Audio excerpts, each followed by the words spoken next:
singing and dancing and acting and seeing the audience smile and jump up and clap along and dance along. And it's just a great feeling to see. This does open a question. Do you think there's room for a Power Rangers musical on Broadway? Power Rangers. Yeah. Okay. Jason, what about you? What did it mean to be a Ranger, and what other thing did you do in your career that felt as special? You know, it's amazing. I think everyone always asks what's your favorite part, and I tell them that when we were filming, we were pretty much just 6 days a week, 12-hour days. I said it's meeting you guys and seeing the impact we have. I mean, I've been through 27 countries in the past 7 years. I've enjoyed these conventions.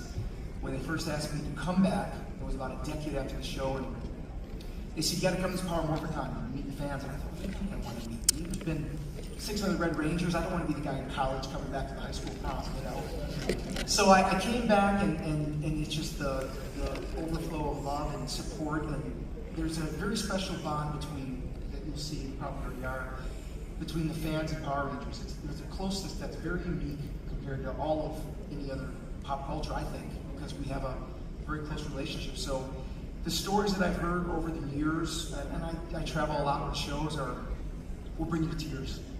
I mean, the stories are amazing of how you help impact lives, and that's my favorite part. Did not expect that, did not see that coming, and I'm just blessed that, you know, I always say these guys started this thing off, they set the table for us, and we've been able to go on this journey with them, and helping us with these as we will always help you as a family, and so yeah, I mean, other projects, nothing's ever come close. I've been back on this show through 4 different seasons, they brought me back, but nothing's ever come close to the kind of bond that the show has provided for me personally. Yeah, it's nice to know that there's a truly special thing behind the scenes, like it is for all the fans as well. That it's like a both ways, just for basic. Michael, what about you? Yeah, for me, it was literally a life-saving situation. I was 17, living in my truck, 1982 pickup truck at the time, and I didn't have a home. I was taking showers at the gym, and I actually slept outside and of the audition. Iris is a sister, I think her name is Kathy, but Iris was our casting director. She called me to brush my teeth and all that stuff in the bathroom and the audition thing. So I was like basically fixing my hair and all that. Coming out, I had this bag and stuff. She's like, "What were you doing? Taking a shower in there?" And I was technically. That's a good trick. They're probably really bad for you. And they're like, you know, we should just give it to this kid. I think that's what it was. But it got me my first apartment ever in life, and I actually lived with Debbie, the Yellow Ranger. That was my first apartment. We split apartment up in Santa Clarita. But I never thought that it would be what it is today. But it's such a cool thing, and I say this because now putting decks together as a filmmaker, I've done this big deck showing like franchises, and we're part of the top 20. We're a $9 billion franchise. I mean, just to give you perspective, Underworld is really only like 1.7 billion because they didn't have toys and comic books and things like that to hit successful movies. It's like we're up there with these big Pokemon, Star Wars, Marvel. Well, of course, Marvel's in the 31 billion at this point now, but we're there. We're like a really huge pop culture phenomenon, and I'm a part. When I was putting it together, I actually was crying. I was thinking of my wife. I was like, "Hey, I'm actually a part of this thing. This is crazy." And my son calls my toy. He knows his daddy. He's like, "Daddy's only 3 years old." But this the thing where this is taken and be able to meet you guys. It's such a cool thing. And then I would say the only thing that other than Power Rangers that has touched me the same way is probably the first film I wrote, directed, and produced for only $10,000. I went back and I left Hollywood in 2011 after I did Scorpion King and Bring It On. I just finished that year, but I just needed a mental break. And I went home and I went back and lived in my mom's house and just needed a break. But I bought a bunch of red cams and did the whole thing and started my own production company and made a film for $10,000. And still to this day, that film it's brought me to where I am now. And I talk about this 12-year cycle because 2000 to 2012 was like only acting, and 2012 to 2024 was all producing, filmmaking, and I'm walking into my next 12-year cycle, and it happens to be on every dragon year in the Chinese zodiac, which is ironic. So I'm excited about this next 12-year cycle. But Power Rangers, is the thing that is like literally in the bio. It leads the bio. Like that's the one. My first job, first audition, and now we've got this whole thing. It's part of my legacy, which is really cool. What is the name of the film and where can people see it? Which one? The film that you made. Oh, that one. That one's called Worth the Price. It's still on Amazon. It's called Worth the Price. I did Dystopia that's on Amazon. Affairs of State. Actually, I gave the new Superman, David Cornsett, I gave him his first job. It's called Affairs of State. Thor Birch is in it. Was producing my studio in Virginia.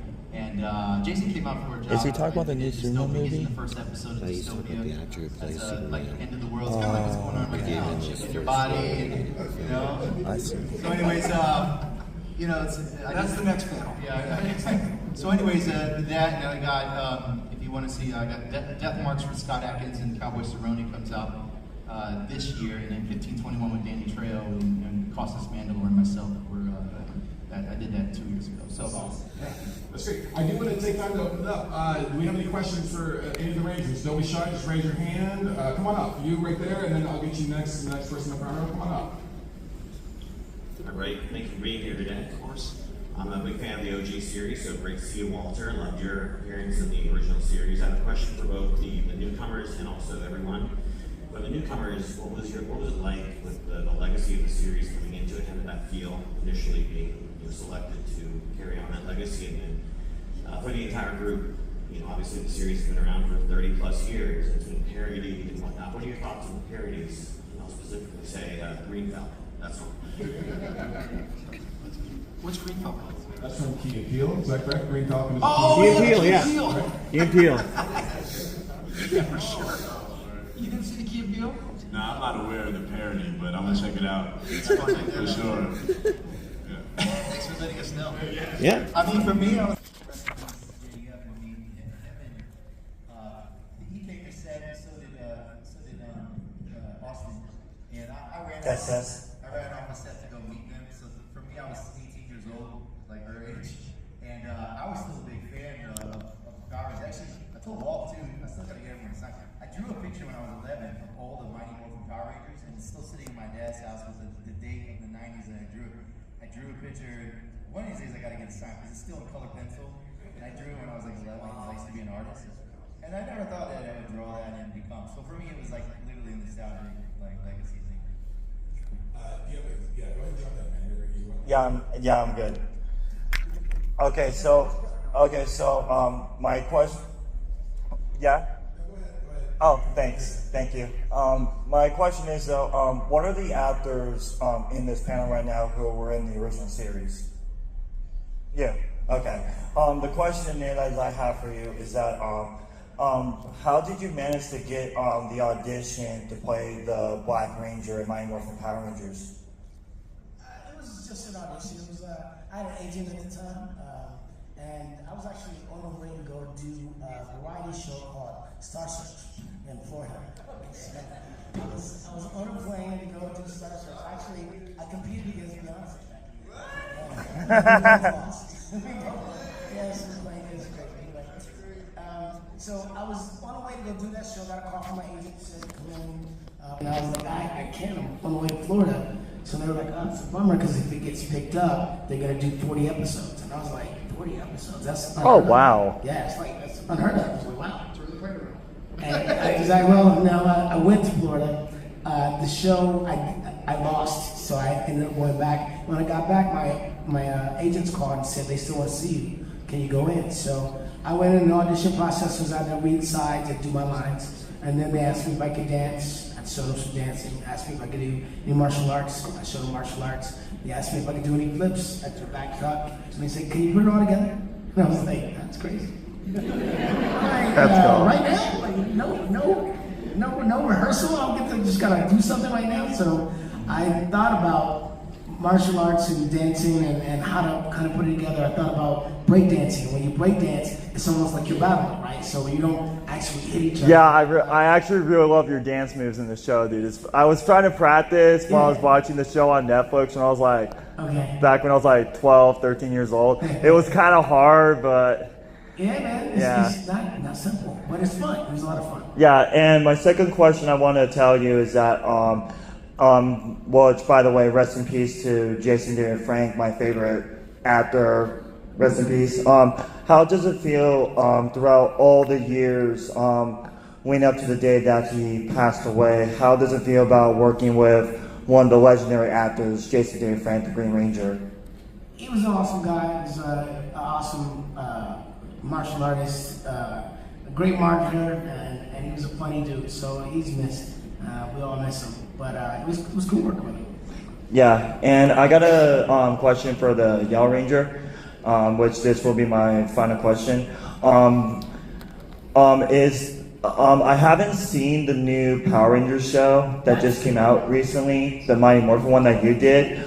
Is it kind of like like the original, or is it like a reboot or something? Well, it's a movie. It's on Netflix right now. And I'm sorry, what streaming service? I couldn't hear you. Netflix. Oh, on Netflix. Okay. Can we get Charlie's mic turned up a little bit? She's a little soft in the back of the room. Hello, everyone. There we go. Hello. They can hear you now. No, it's on Netflix. It's a movie, and it's a story about Trini's daughter and how she grieves her mom's passing and finds a way from going from a dark place to a lighter place, and she finds that place amongst the Power Rangers team. That's actually really cool. Thank you, guys. Thank you for your questions. Appreciate Thanks. it. We're going to take the one question before Melissa, and you can come back after there's other ones. So one question right there, I think for the second hand. Welcome everyone again. As we've already talked about in these panels, to many generations, you're heroes and inspirations to many. And it's had an impact that we've also talked about, hearing the stories from fans. Who is your personal growing up inspiration or hero, whether they be a real person or just a fictional character? I feel like we've known before. Let's go right to left this time. Mike, what do you want to start off with this one? Me? That was Jason.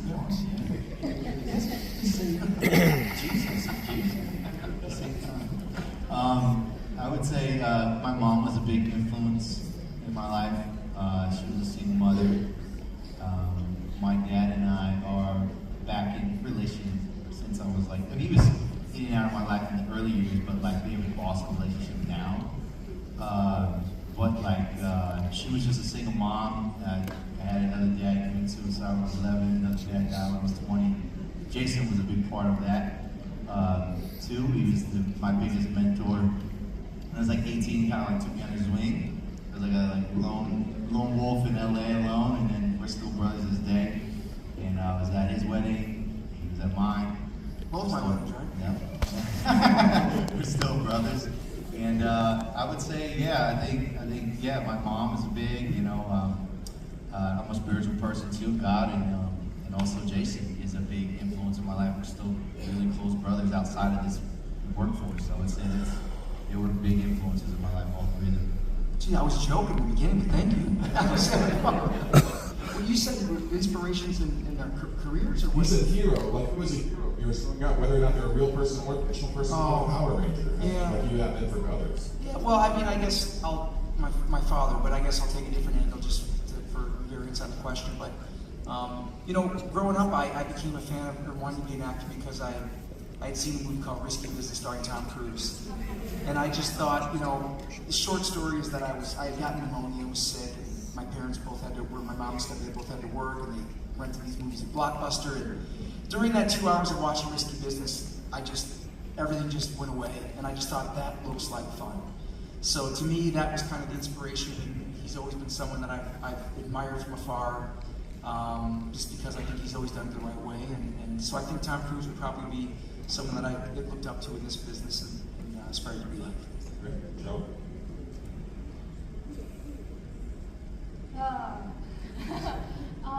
Well, I guess in my acting world, I really don't have a specific actor I look up to because I would say I was really taught to be my own person, to never choose to be like anyone else. But if I do have to thank someone, it would be my mom, because she's the one who introduced me to this whole thing in the first place. The reason why I started acting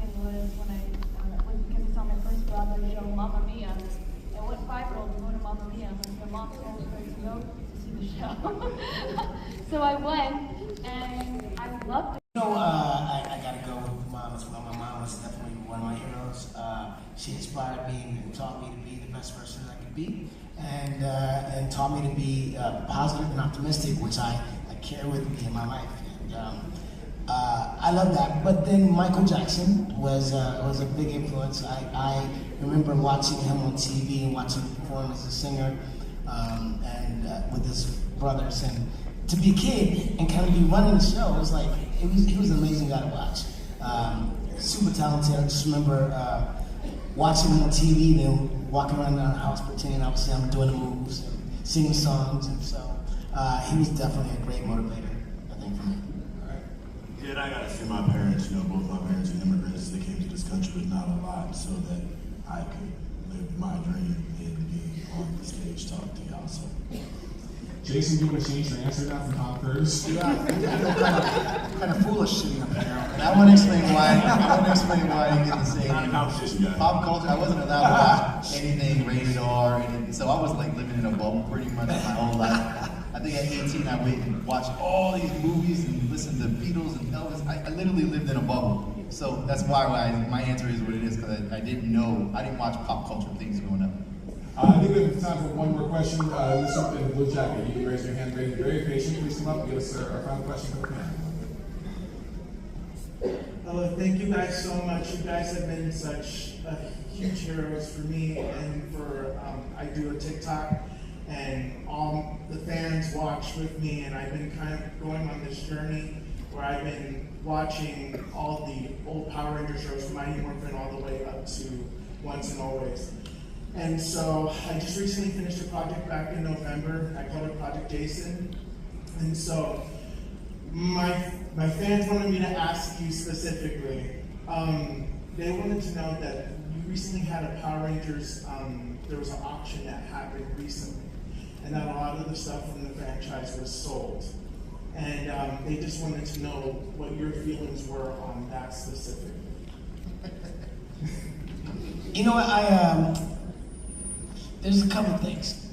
One, it should have been offered to us. I think that would have been nice for them to offer, especially the series to offer something that we started and it's grown to be as popular as it's been in 40 countries and many languages. But on the other side of that, there's this. I'm not a collector, but we have tons of fans that are collectors. And I think if someone from the fandom got a piece from Power Rangers, then it would mean so much more to them than it would mean to me. They're gonna make sure that it's displayed in the proper way. It's gonna be, maybe put up in a, they'll take great care of it.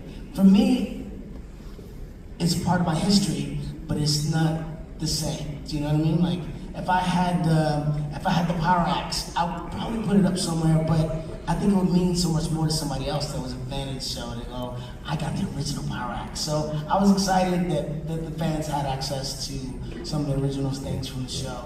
And I'm okay that they didn't offer it to me, but it would have been nice. Anyone else have thoughts on it, or was it just Yeah, we all feel the same with that. I think that cool didn't offer that at first, since the franchise is worth billions of dollars. It's just would have been awesome to have that hanging out. I mean, some crazy people bought their own stuff, but I bought. Listen, I wasn't gonna be outbid on mine, so Isaac called me crying. He was like, "Bro, I just spent $1,000 on a house. Could have bought another house, and I bought my suit." I took my original cadet jacket, so I'm Gucci. I stole that shit. Well, you're $1,000 ahead of me. Like, I'm taking this. What, you gonna fire me? It's the last episode. Dude, next year anyway. A week before the end of the show, they literally hid all our stuff. Oh, really? Yeah, because JDF apparently took so much stuff that they were like, "We've had Rangers in the past that have taken all our stuff, so we're gonna give you that." They gave us the outfits we wear every day, like my all black with the blue shirt, which I still have, and I think you had your cat. Yeah. They gave us that, but we were like, "Bro, we wore that every day. We're still singing that outfit." Yeah, you know what? It's funny that it came up, and I felt the same, but I was going, you know what? I'm gonna buy my suit. I'm one of those guys that's like, no, I'm gonna bid on my own stuff, and I got it. And so they did send it to me. it's pretty cool. Like my name's in it, it's it. And I think that, and I don't know what I'll do with it. I mean, I have an office, and maybe I'll do something fun where I have a lot of this stuff up there. I'm not a collector per se, but I figure if I have all these cool action figures and I can put, you know, I might as well display it somewhere. And so I got it, and there it is. Jason's the only one that can fit in his old costume. Thank you for your question. That's a great question. And thank you everybody for attending the panel. One more time for their Woo!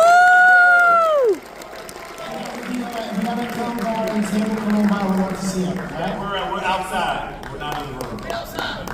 It's morphin' time! And big brothers and big sisters for coming with hospitality. And guys, have a great rest of your con. See you next time. Thank you. See you next time. What the?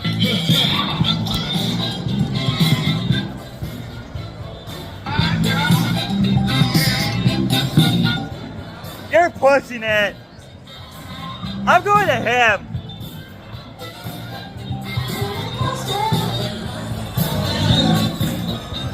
Hit the party, everybody!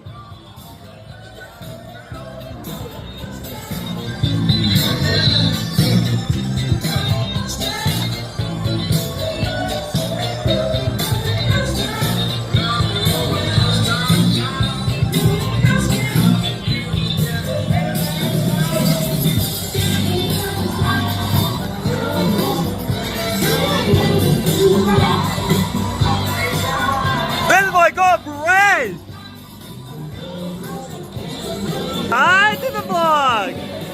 Smile and wave, boys! Smile and wave! Smile and wave, boys! Just smile and wave! Yeah! Okay, they're going crazy.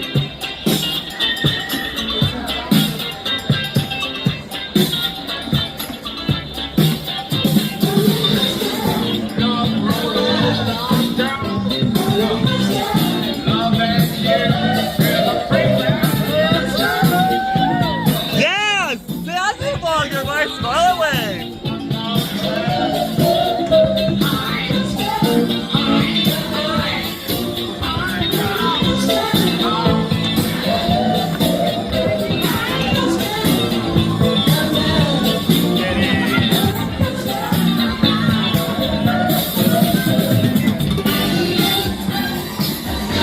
Oh, we're going this way now, okay. Hello, Albuquerque!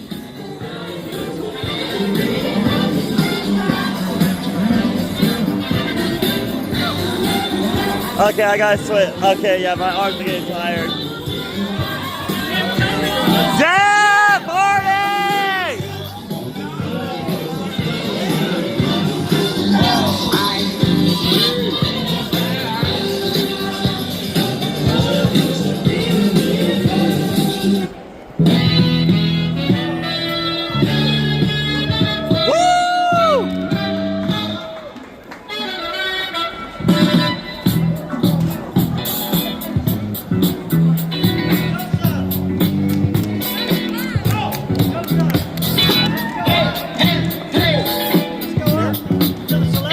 What you got to say?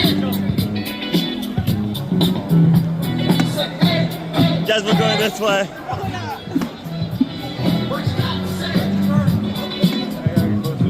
Oh, you're good, you're good. Alright guys, I'm gonna leave now. That was fun, thank you guys.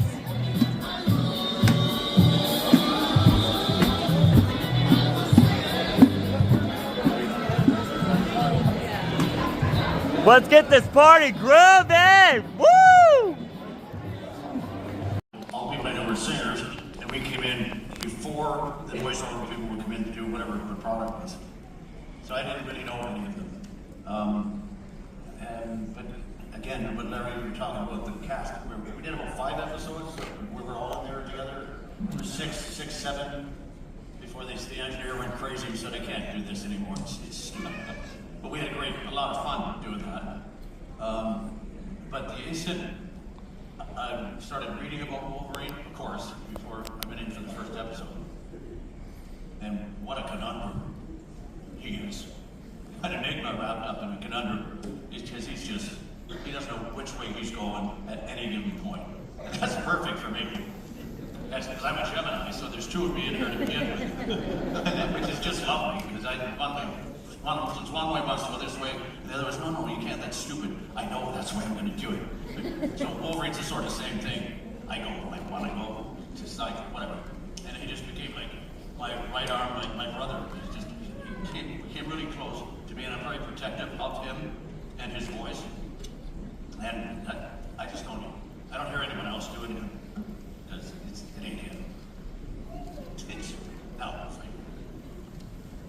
What I would say for myself, probably the episode of Descent in the first series, where Nathaniel Essex, compatriot of Charles Darwin, is trying to find a genetic cure for his wife Charles' illness, and that probably enlarged the scope of who this character was, and in the new series, episode 3, the creepy scene in the nursery,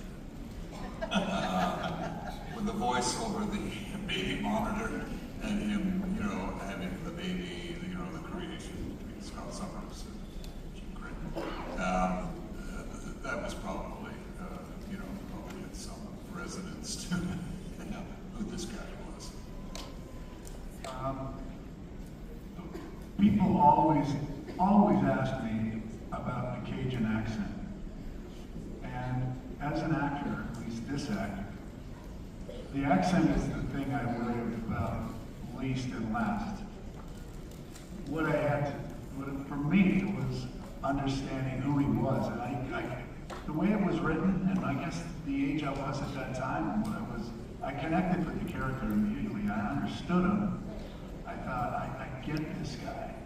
I understand that he's covered with bravado and confidence. It's all a smokescreen for his insecurity and wanting to be loved. And inside, when you're performing that smooth is on top of the heartache that's below it.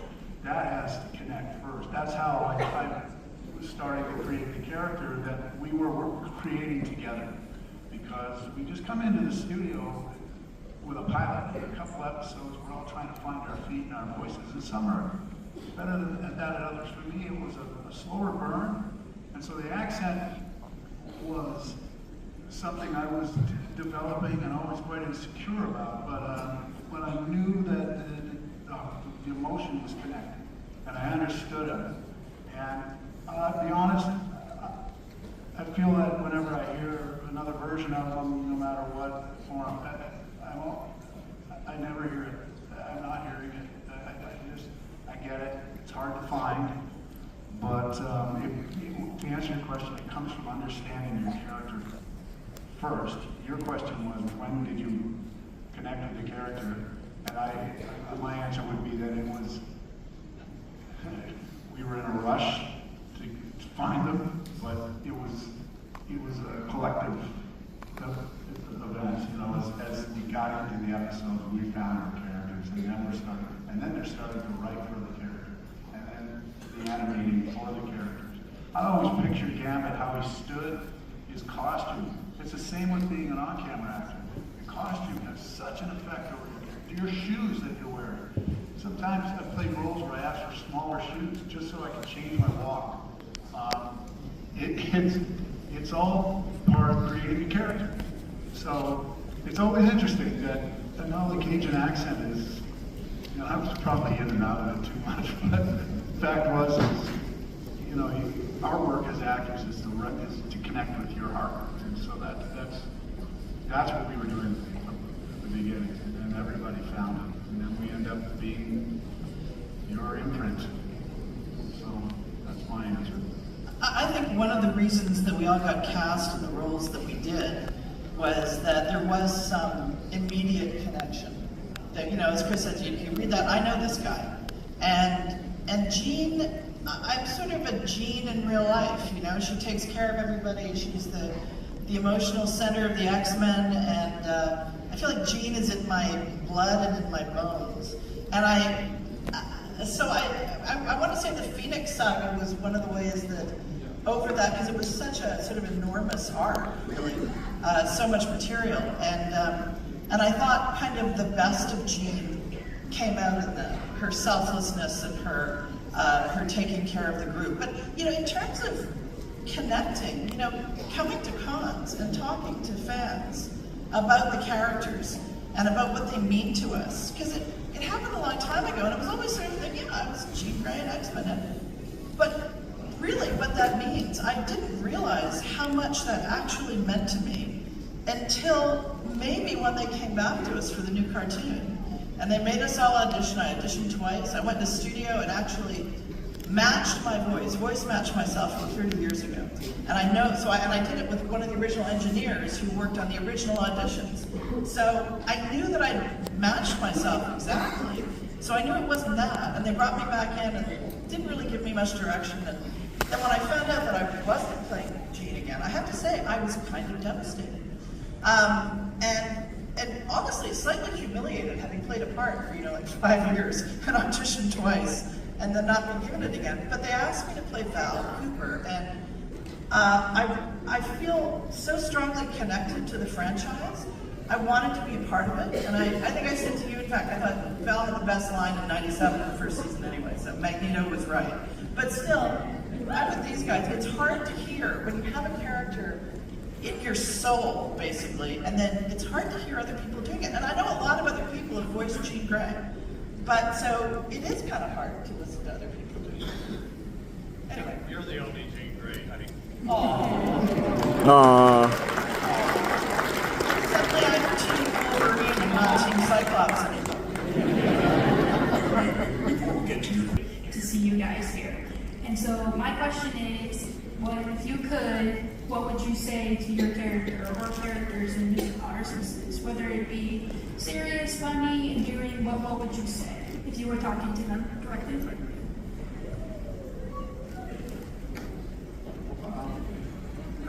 Can you ask that again? I'm sorry. So what would my question be for my character? What would you say to your characters if you had the chance to talk to them? What would Chris Potter say to him?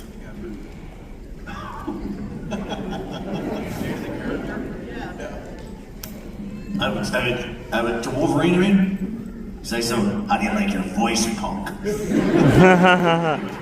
He would, constantly something. Of course, he couldn't say anything without me.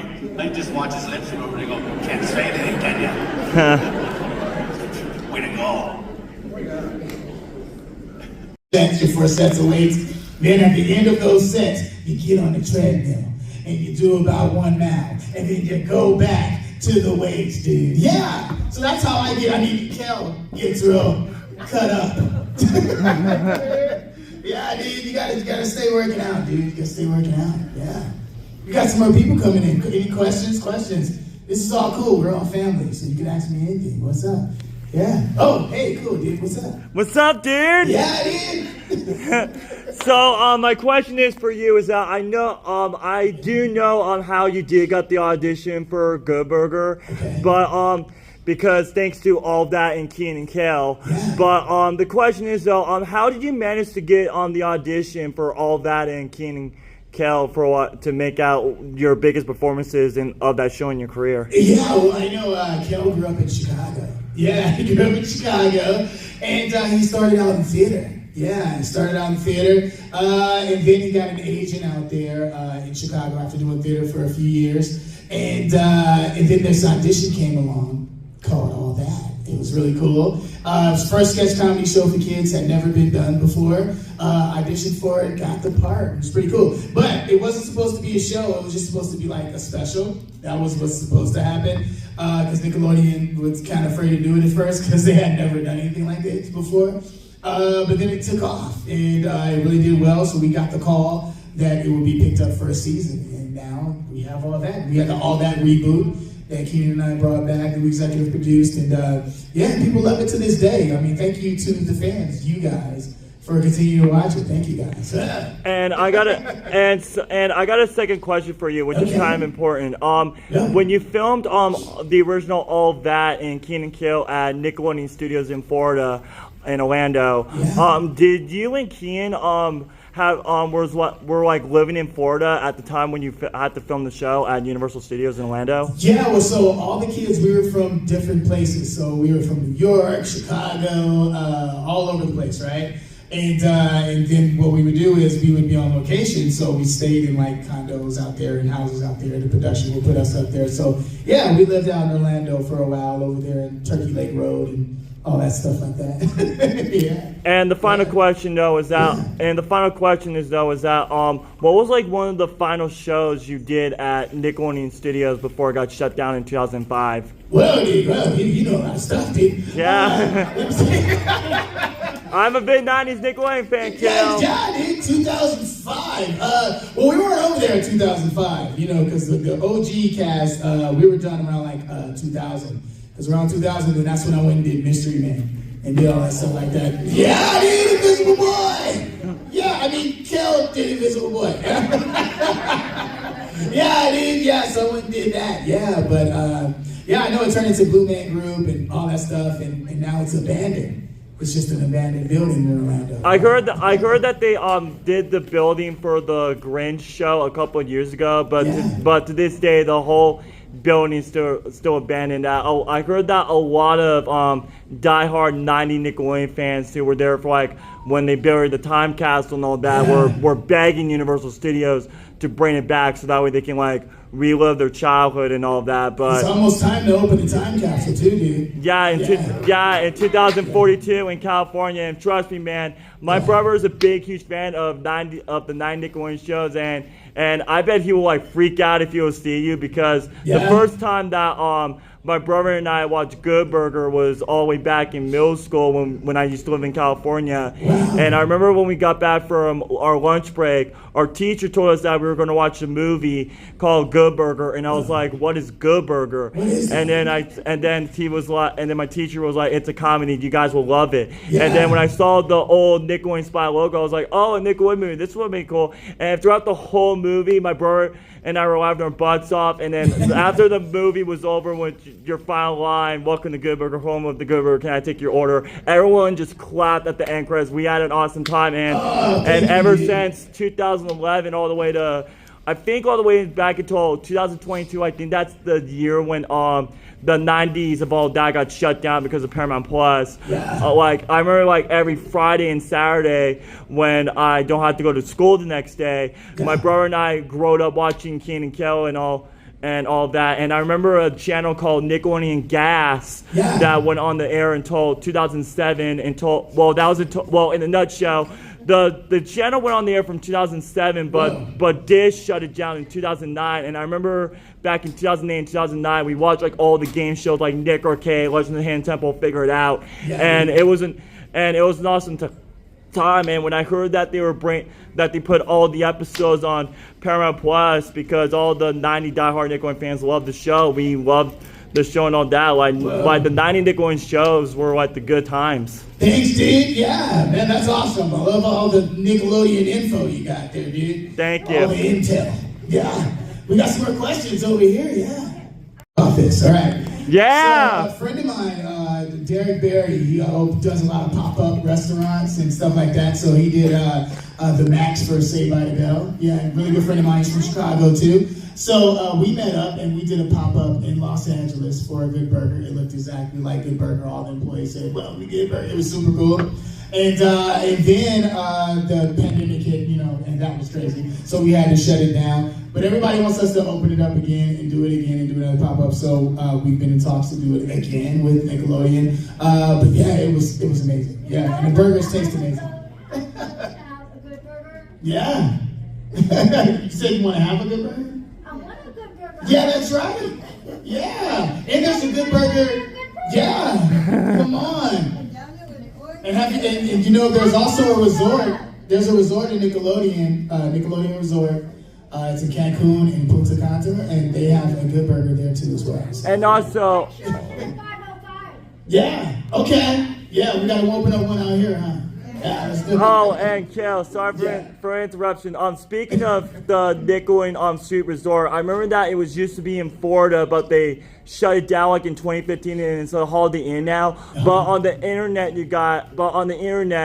I heard that they're going to make they're actually going to bring back the Nickelodeon Sweet Resort and make it much more better, like the one in Punta Cana, or what's it called? Yeah. I heard they're building it right now, and it's going to open in 2026. That's right. Dude. And on top of that, the crazy thing is that made me my jaw drop. Yeah. Not only that, you can like stay at the hotel. There's actually like condos there that you can like stay there. I saw some images on the internet. It's really cool. I'm very excited. Yeah, dude, we got a bunch of surprises coming up for Nickelodeon, dude. We got a bunch of surprises, yeah. Hey. So I followed you Ed for quite a while. Oh, okay, dude. Immaculate story. Thank you. What is your process to keep a vision to move forward? Because you can't move forward without vision. Yeah. And with all of the things that have happened in your life, you always seem to just pivot to some other form of success. Yeah, dude. Like what is it that you go, okay, this is what I'm attempting to achieve? Yeah. Well, I know this.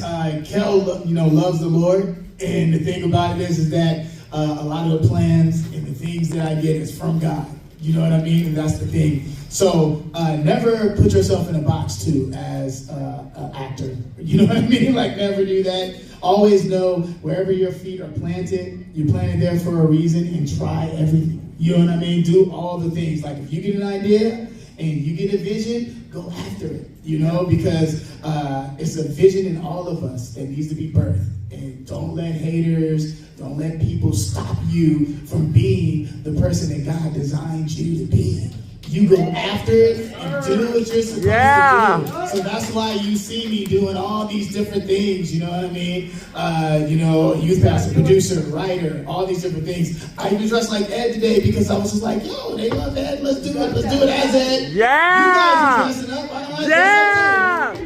That is big word, God! Let's do it, dude, yeah. Woo! Yeah, man. So, go after it, dude. I know you look like you got a vision and some things that you want to do, man. So, go after it. And never say anything negative about yourself, because a lot of times we're excited about a vision and we're excited about what's about to happen, and then we'll self-sabotage it through that anxiety or that nervousness, and that's nothing but the enemy, man. So you just keep going and speaking love and speaking life over yourself, bro. Keep going. Yeah. All the way in the back. All the way in the back. Okay, I have a silly question though, but I don't know if you guys can do it. Silly is fine. You said a silly question? Oh, that's okay. Are you gonna put the secret sauce in the good burger? I was going to ask the same thing. I know the recipe. When we did the pop-up, we did have the secret sauce. So it was in there, but I can't tell anybody the secret sauce. Tell us! Because it's a... Yeah. Oh, man. I know, dude. But have you ever been to In-N-Out? Yeah, one minute now from California. Yeah, dude. Woo! Okay, so that's the animal sauce. You know the animal sauce, right? It's close. It's close to the recipe of Ed's sauce. Close. Hello. Yeah. Are we thinking about? We were just talking about that. Yeah, we were talking about. Oh, I love that enthusiasm. What was the question? I'm talking part 3 of Good Burger. We're talking about. Actually, okay, I'll give you a funny conversation because me and Keenan are putting together some other movie ideas that we're working on. Oh, nice! And so, in that meeting, because we're excited about this new level of what we're about to do, he was like, Kel, are we going to do 3? Oh my God. And I'm like, well, let's do 3. So we have said we're going to do 3. We've agreed on it. So it's about to happen. So we just get the script right. Yeah! Let's get it. Yeah. Hello. Last year at the Macy's Thanksgiving Day Parade, yes. Keenan and Kel had the mics in the car, in the Good Burger car. Yeah. And I thought you guys were going to do a bit because you had the mics on. A lot of people don't have their mics on at the Thanksgiving Day Parade. Yeah. But then Al Roker started flipping out. He was like so excited to see you guys. He was like, I'm a dude, you're a dude, we're all dudes. And then the car kept driving, and I was like, were you guys supposed to do a bit and like Al Roker took over? Oh, okay. Yeah, so Al, if you've seen part 2, Al Roker's in the movie. And he was super excited about being in the movie. And then they give you the mic, like a lot of, at the Macy's Day Parade, they'll give you the mic. But it's so loud because everybody's like screaming and everything like that. And the camera's trying to catch it. And so, and it's kind of delayed when we hear him. So that's why you heard us go, oh yeah, hey! And it sounded a little weird. And then by the time he said something else, we were driving off. So that's how that happens, yeah. Yeah, just to tell him hi, you know, we didn't know he was going to go into the whole Good Burger thing, though. Yeah, that was cool. We love Al. Al was like, so he's family now. He's so cool. Yeah. Shout out to Al Roker, dude. He works out. Al Roker gets up every morning. Have you seen him on Instagram? Yeah, okay. Oh, another, in the back. Yeah. Are you ever going to do a movie on how the Good Burger became Good Burger and how you got hired to work from there? Oh, like a prequel. Well, okay, so you know I'm Kel's. Kel is an author, you know what I mean? So I have books that are out. I have my devotional book, Blessed Mode. I have Prank Day. Something that my wife and my whole team has been telling me to do is to do a memoir. So we're working on that. That's going to happen. It's pretty deep, you know what I mean? But that's going to happen. So that'll be close to a documentary, you know what I mean? So we're excited about that, yeah. Yeah. Any questions? Hey, the Power Rangers are here. Hey, Power Rangers. Oh yeah! I posted it. It's okay, Oh. okay, see, I wasn't capping. I did it. Woo! Yeah. Oh, right there, yeah. Okay, so you know Kel's answer to this question. What are your thoughts on orange soda? Ed's thought of orange soda? Well, I know Kel loves orange soda. He do. Yeah, but lately he's been, you know, drinking a lot of tea and like protein shakes and things like that. He's really into that. Yeah, he's into pineapple. Pineapples because it kills a lot of like bacteria and stuff like that. But he's doing his own juicer, you know, and stuff like that. As far as me, how I feel about it, it sells really well at Good Burger. Yeah, the orange soda and all the other drinks and things like that. So yeah, you keep it going. Yeah. Keep it going. Fast food. But make sure you drink water because a lot of fructose and sugar. In that soda. In that soda. Do something to you. Make you excited all day. Hey, there's a baby here. Are you excited? Okay. Who's that guy with the wig on? Any other question over there? Was that my Power Ranger? Oh, yeah. Yeah!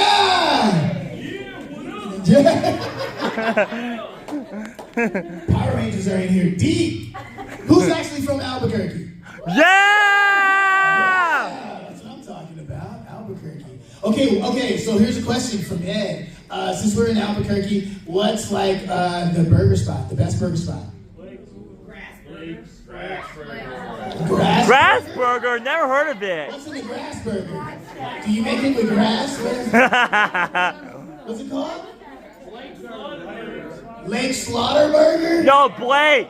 Blake Slaughter Burger. Blake Slaughter Burger. Huh? Lotta. Lotta with an L. Slaughter. What's he doing in there?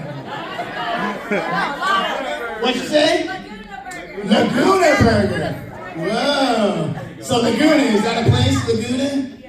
Yeah, you got like a Laguna Hills in LA. So Laguna. Okay, Laguna. Oh wait, someone gave me a card. They said it was Fat Stacks. What's that? Fat Burger? Fat Stacks? Okay, Fat Stacks. Okay, I do.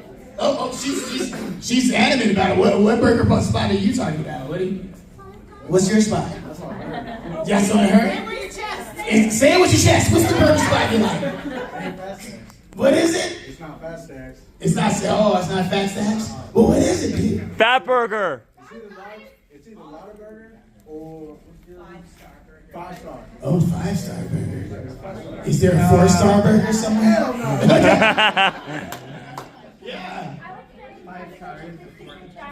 Dixie Chicks Diner? 66. Oh, 66 Diner. Okay. Yeah, okay, yeah. I gotta go check out some burgers when I get out of here, man. You know, hey, how are you? I have a question. Come on. Since you're in New Mexico, you're in Albuquerque, red or green? Dude, everybody's been coming up to me. I got to There's one dude that's like, green, man. I said, red or green. I don't know. Do I stop or go? I don't know. What are you talking about? I don't know.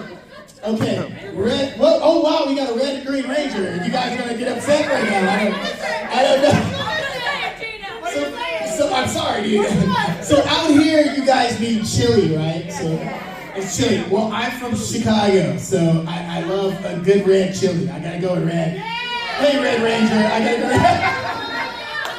I still got love for all the Rangers, but I gotta go with red, dude. You know? Gotta go with red. Red's also my favorite color, too. I like red. She said it's all about green. Yeah. Daddy. Yeah, I got a question about the Good Burger outfit that you're wearing right now, even the wig. Did you actually got that from the movie set when you filmed the first movie back in the 90s? Well, yeah, the first wig from Good Burger 1 is pretty gnarly. It's pretty messed up. There's a lot of things that happen. Strawberry jacuzzi stuff in it and all that. So we did part 2. We had a new one made. So this is my new one that I have. That the hair and makeup made me, and yeah, it's pretty cool. What did you do? And so in the first one, what was funny is that I couldn't really take the hat off because it was like kind of the wig was like back here, you know what I mean? And so it looked kind of crazy. But this time around, we had the makeup artist worked with a lot of different people. I mean, the hair department worked with a lot of different people, artists, Beyonce, all this stuff like that. So you actually got a little lace front right there. Yeah. So it looks real if you take this thing off. Shout out to the hair department, you know what I mean? She said, Kel, if that hat come off, it's gonna look real. You understand me? Shout out, you know. And also, when you actually filmed the strawberry jacuzzi scene, was it actually like a real strawberry milkshake thing? Oh, dude, this is gonna destroy it. No, dude, it wasn't. Really? It was a big box in a bucket. And a guy, one of the PAs, that was scooping stuff out of the bucket and scooping it on me like this. Oh my God! Like this. He's like scooping. That's what was happening. It's movie magic, but it looks real though. It looks real. That's true. Yeah, I didn't do a strawberry jacuzzi party though. I didn't do something like that. That'd be fun. Yeah, I did. Yeah. Doing the first Good Burger sketch. How did I like doing the first Good Burger sketch? Oh, I enjoyed it, man. Well, Good Burger started, at first he was a pizza guy. All right, so it was a sketch called Dream Remote with Josh Server. You guys know Josh Server? Yeah. Josh Server, he had a remote where he can like make stuff go forward and fast and stuff like that with a remote, pause his life. And he had a pizza come really fast, and the guy that came was the pizza guy, and I gave him a voice. I was like, you need something. And I was like, hey, here's your pizza, dude. And that turned into Ed, and the writers loved the voice. And we created the world of Good Burger, which you all love today. So technically, he started out as a pizza guy. Yeah. Yeah. Yeah, I did. Yeah. Can you go over the creation of the We're All Dudes song? Can I go over the creation of the We're All Dudes song? Yeah, dude. So on the show, the camera would pan over Good Burger, and I was trying to think of what I could do while the camera was just panning it before the scene started. And so I was like, but dude, he's the dude. Yeah. He's the dude. Because we're all dudes. Hey, me and my cousins, like in Chicago, we used to like, you know, we love watching shows like Saved by the Bell and stuff like that. So we would do like the surfer dude voice. We were like, yeah, dude, yeah, you want to go do this? Well, so we do that, and we made, you know, those songs and stuff like that. So I would do that. It took off on the show. Everybody loved it. So when we did the movie, Brian Robbins asked me, you know, our executive producer, he's like, yo, dude, you need to make that a full song. And I was like, okay. And he was like, so make it a full song. I need you to write it. You're going to get the rights, write it and all that stuff. But then he said, okay, but I need it written by tonight. Oh. And I was like, what? You mean me write a whole song? And he's like, yeah, because we're meeting with all the executives of Paramount and with the record label at Capitol Records, and I need you to have a song already done. Now, he knew I was a rapper around that time, because by that time we already did Watch Me Do My Thing with Immature and all those different songs like that. Hey! Shout out to Immature, Marcus Houston. Y'all better give Marcus his flowers. Marcus Houston, they killing it on Tubi with Footage Films, y'all. Support them, man. But yeah, they knew that I was a writer and I was into music and I do soundtrack, all that stuff. And so I wrote the song. I remember I wrote it on like a hotel paper, the first like I'm a Dude song. And I wrote it, and then when I went to the meeting, I thought we were gonna go to the studio later after we did the deal, but they were like, no, sing it right now, sing it here at this restaurant.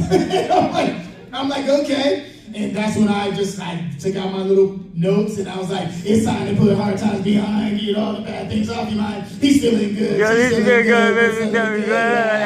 Just hang out, just hang out, just hang out, just having fun. I'm a dude, he's a dude, he's a dude, we're all dudes, hey! I'm a dude, he's a dude, he's a dude, we're all dudes, hey! Woo! Has taken over, been amazing. I even made a remix for Good Burger 2 because we had to do a remix to make a whole nother song with totally different lyrics, which I did with some of my homies that are producers.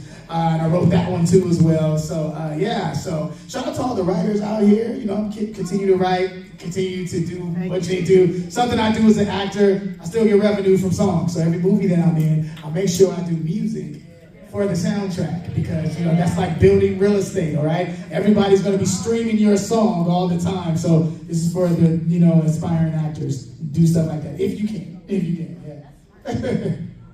Yeah, I did. So you got your pub for Good Burger. So oh, of course. Every time that song played, you got pub. Both of them. Both of them. You have to. You got to do all that right. Get yourself a good attorney, do all those things. Because a lot we learned on part one. So it's even a better deal with the second song too as well. But got publishing on both. So yeah. Yeah. Hey, in the back. So what's your favorite line from either Good Burger or KXL? Ooh. Okay. I got a lot of, I was on this podcast, or one of those shows, and they were talking about, like, I got the most catchphrases, like, from the 90s. I got all of them because I got Repairman, man. And then there's Key to Kill. Oh, yeah. Here it goes! And then you got Coach Green. Oh, the life I lived. Misguided, don't shut up. Then you got Coach Green, and then you got Lump Maroon. You got so many of them. Maybe Clavis at the end of the show. The show was over. Oh, yeah, kick it. You got that one. Of course, Welcome to Good Burger, homie. Good Burger. Can I take Make your order? It's so many, I can't really choose, but I'm so excited that I have so many like quotes from different characters. I like that because some of my like peers, they're like, they don't like doing their quotes because they like only have one for one character, so they're like tired of hearing it. But you guys come up to me with different ones that you like, so I can't get tired of it. It's always like super fun, so I dig that. Yeah, it's super fun. Yeah, in the back. Yeah. I know you've been on all of that. Yeah. Beth be on the Good Burgers too? What'd you say? Lori Beth. Oh, Lori Beth. What Lori do? Will she join you guys in the Good Burger movies? She did. She was in part 2. Yeah, she's in part 2. You gotta have her in part 2. And Lori is amazing, super funny, off screen too. She's super funny. It's the stuff that she says that we couldn't play in Good Burger. She's real raunchy, offset. But if you ever met Lori Beth in real life, you'll get what I'm saying. So she's super funny though. Yeah. So Nick, did you ever get slimed? Did I ever get slimed? Yeah, dude. I got slimed so much I forgot. Like it's how much. How was it? Huh? How was it getting slimed? Okay, so the new slime is weird. Okay, because like Kids' Choice, the new slime, they put it in jets and all kinds of stuff. If you watch the Kids' Choice Awards, it's like, crazy. But it's made out of this like food coloring and some other stuff where you can kind of wash it off. In the 90s, it was real thick.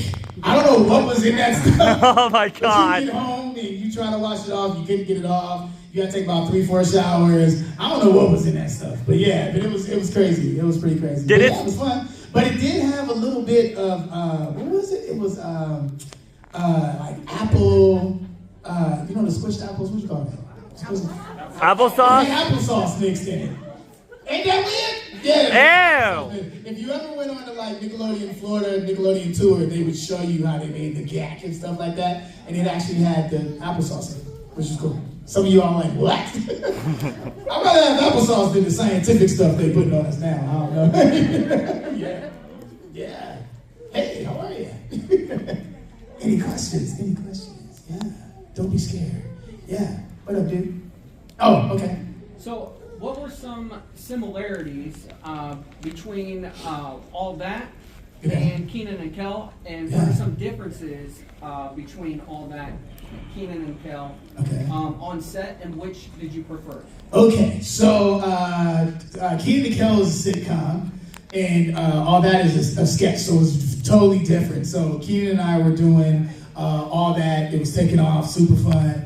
And being that all the kids were from different areas, we would go on hiatuses, right? At the end of filming the season, we would go back home and go to school, you know, and do stuff like that, go back home to our hometowns. But then the producers one year were like, hey, you two stay here because we have this idea. And shout out to Kim Bass, who is also, because a lot of people talk about the other creators of all that, but it's actually the creator of Keenan and Kel. The creator of Keenan and Kel is Kim Bass, who was also the creator of Sister Sister. So y'all shout out this African-American man. Yeah. Because they don't give him his props, and I talk to Kim all the time, so give Kim Bass his props.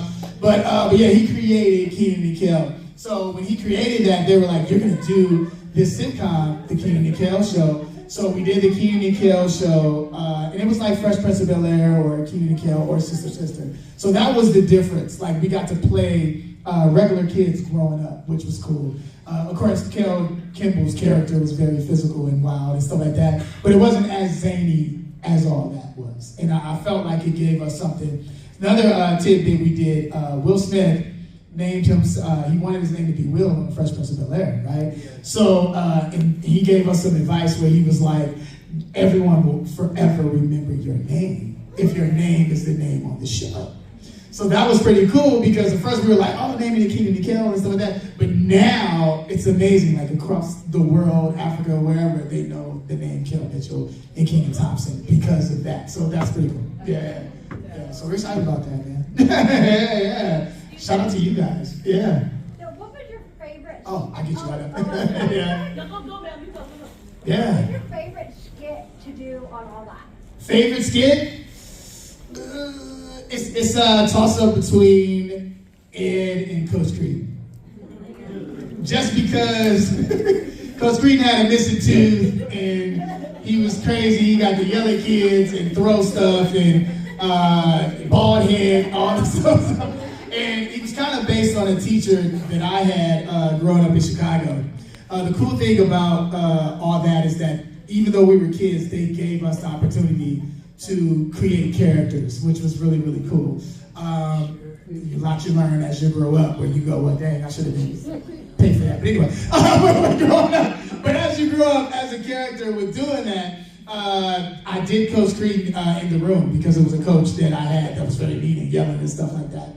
And so when I did that in the room, it became this character, this coach to yell at people. And so I just enjoy doing it, man. It's super fun. It's super fun. So I like both of those. And then Ed, every musical act wanted to be on the Ed set. Even when we brought all that back with the reboot, I remember like the Jonas Brothers were like, we're not going to do the show unless we're in a Good Burger sketch, which was like super, super cool to us. And we had her in a sketch and just like all these different people. So it was super cool. Yeah. So I love that you guys continue to love Ed. You know what I mean? So and the things that I've been doing with Ed, the character now, as far as like even with the podcast, because I saw that so many people have been going through so much, you know, within this world. There's a lot going on.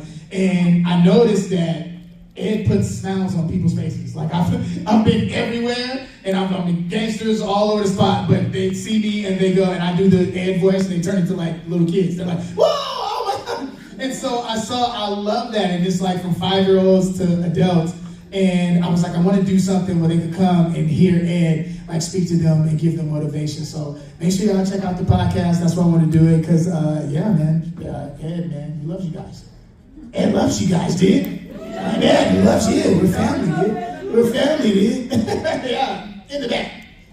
One of my TV shows that I love with you in it was the 402. Do you miss doing that dance, the dance? Oh, no, you need 360, 360, Dance 360. Yeah, so I recently just posted Tiffany Haddish dancing on Dance 360. A lot of people don't know that, so that's Tiffany's a dancer, so, and she's a hustler too, so that's how, she used to be in that audience, waiting for me and Phaedra from Onyx to pick her.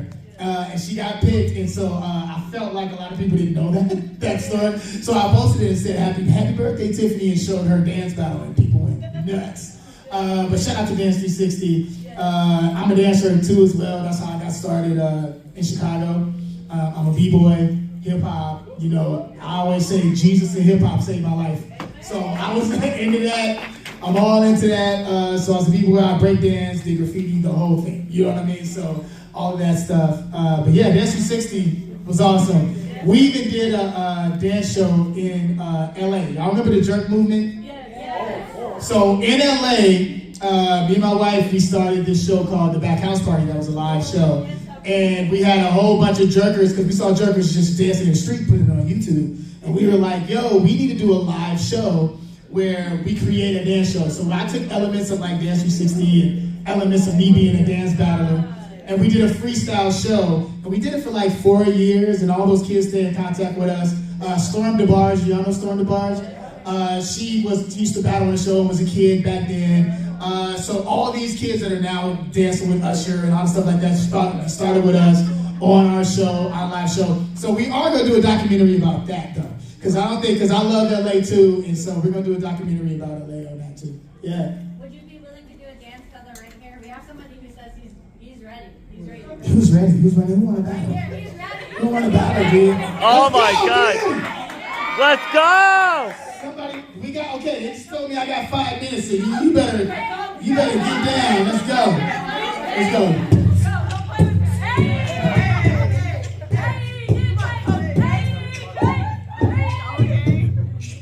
Y'all take this and send it to me.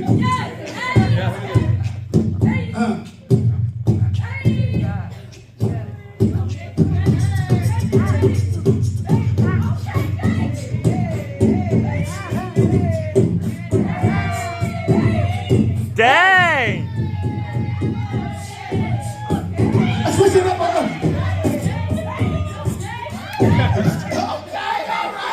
Man! Who can make a battle, my boy? Who can battle him? Who wanna battle him? Who wanna battle him? Who's coming in? Who can dance? Y'all scared? Don't be scared. Who wanna battle him? Come on! Oh! Somebody's coming up? Let's go! Let's go, dude. Don't be scared. Let's battle. Let's dance battle. Yeah. It's my turn. I don't have any music.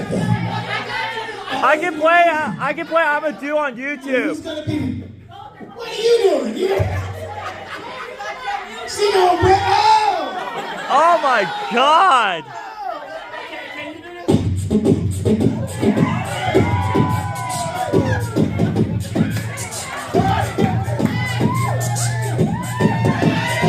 Yeah!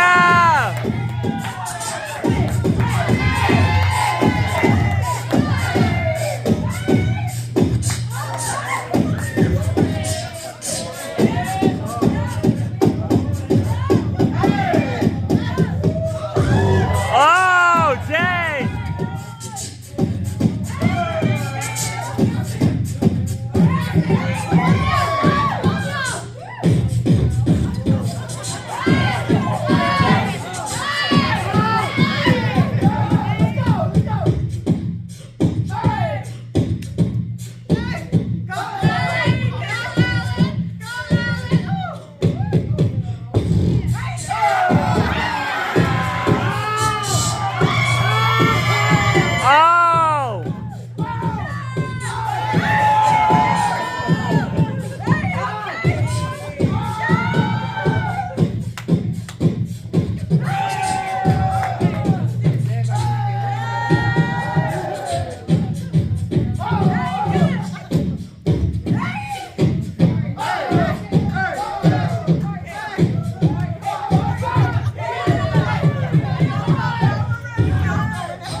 Make some noise. Y'all been a great audience.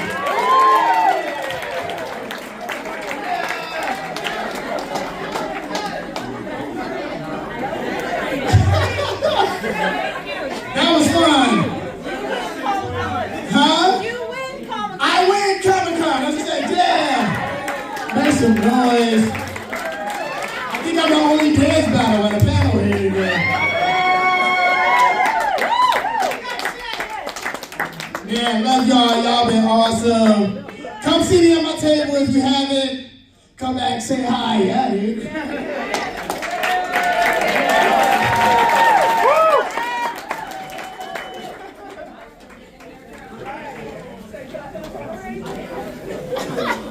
The Blue Ranger was walking up. Hey, Ed. I got a question. Yeah. So, I got 2 questions to tell you. Did you actually make that Good Burger jacket? This one? Yeah. No, a friend of mine who's an artist made it. I'm sorry? A friend of mine who's an artist. Oh, nice. And one last question before I go. When you were at Nickelodeon Studios, did you met like any of the game show hosts, like from the persons from like Double Dare, Legends of the Hidden Temple, and Nick Arcade? On which show? On which show?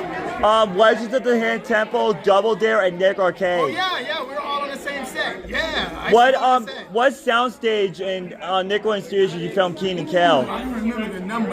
I don't remember the number. I know, like, it was like 20. I think it was like stage. There was like stage 18 and 19. Yeah. Awesome. All right. Thank you guys. I'll see you guys soon, Ed. Have a good one. Thanks for letting me in the door, Ed. Say hi to Ed, everybody. I hope he does it. You were getting down. You were getting down. Come on, God bless. Blessings. Oh, there she is. She's that Blue Ranger. Hey, come on. Represent LA. Come on. Yeah.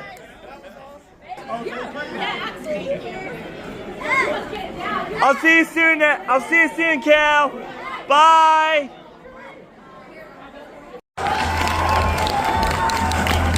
That's dope, right? That's really good. Judges, any questions? You're good, if you want, it's all good. You can exit those stairs right there. I think you can come around. To that side, my friend.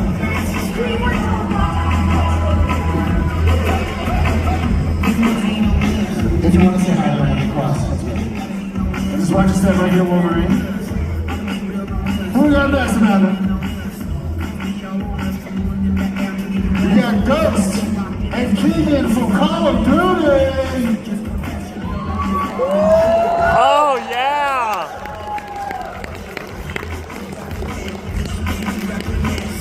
Listen here.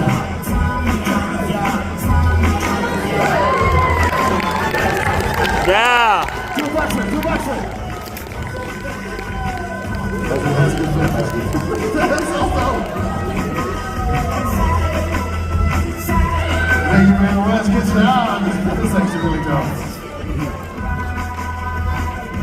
Really good. Gentlemen, we'll go right down here and across the front. Much set, Dylan. Thank you so much. What we got next? Next up, we got Quest. That's some water here.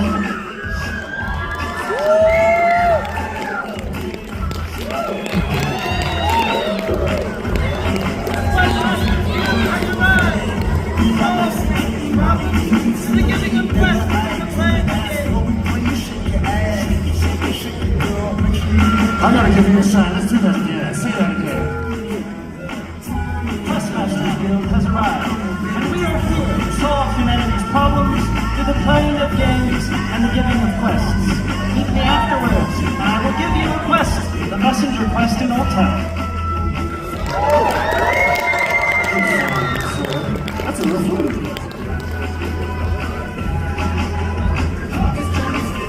Next up, the High City Gangster. Oh my God! Damn! That's really dope. Show off. Who is he from? Battlelands? Or Borderlands?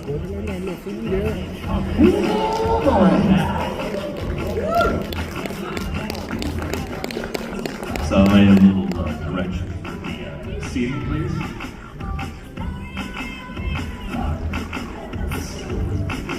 Very good, very good. I see the gangster, y'all. Thank you so much.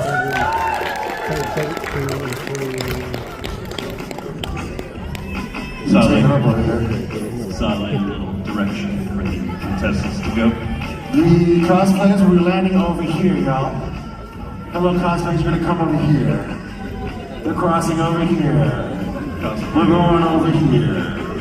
All the way over here. Continue to the right. This so gangsta. All the way to the right. That's us. We're going here on that side. And we'll say hi to the judges. And so go. Next up, we got Sally Face.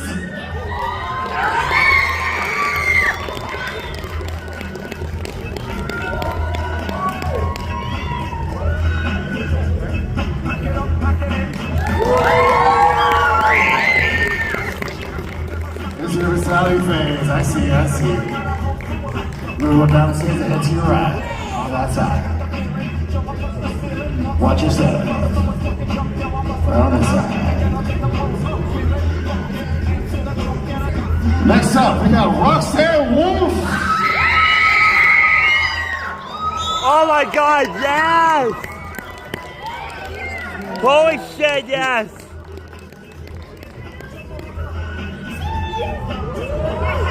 Roxanne! Rock on! Yeah! You will come like this, flawless.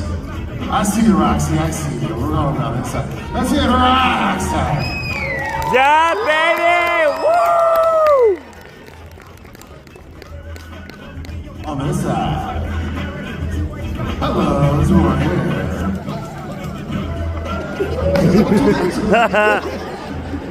He better win. That's like the best costume. Take a right and then another right. And then another right. And all the way that side. Make sure you can see the game. There we go. That's what I'm talking about. Next up, we got Shadow the Hedgehog. Yeah! Oh, his light is glowing. Woo!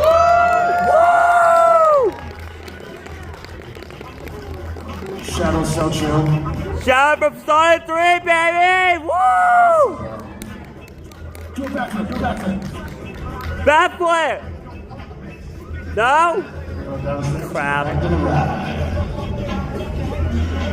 Oh, look at his hair. Look at his... Yeah, look at his hair. Damn.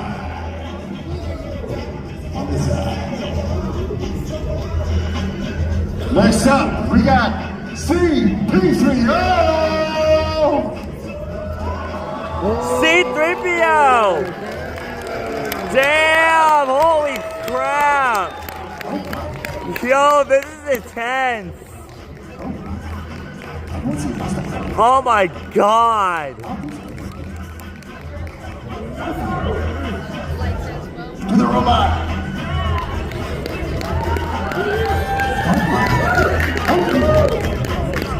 I see. This is so awesome. That is awesome. Welcome. Watch your step. You're gonna take a right, then another right. And then another right. Keep going this way.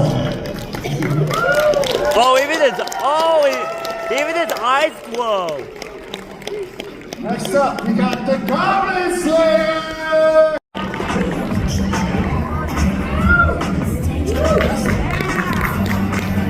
The Garden Slayer, who is he from? That's so awesome. That's good form. Is he from like Gladiator or something? I'm sorry, what show? Goblin Slayer, that does sound familiar. Good form, good form. It's anime, right? Yeah. I haven't seen that show. You gotta watch it, it's pretty good. Yeah, like Next up, we got Joker in the party! Oh, yes! Oh, it's Joker! Wanna know how I got this scars? You're a real man. Before.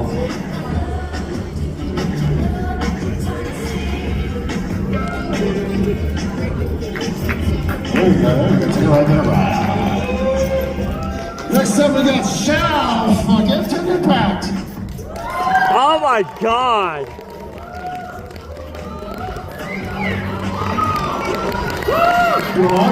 Oh yeah!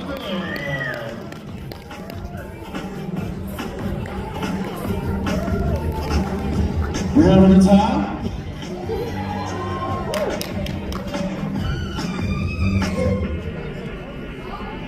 Next up we have Furiosa! Oh my god! Whoa! Oh my god!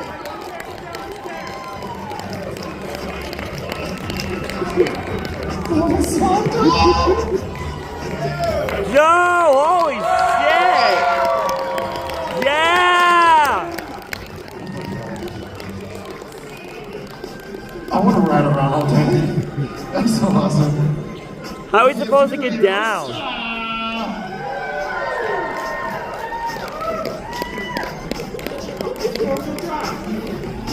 Oh, it's going this way, okay.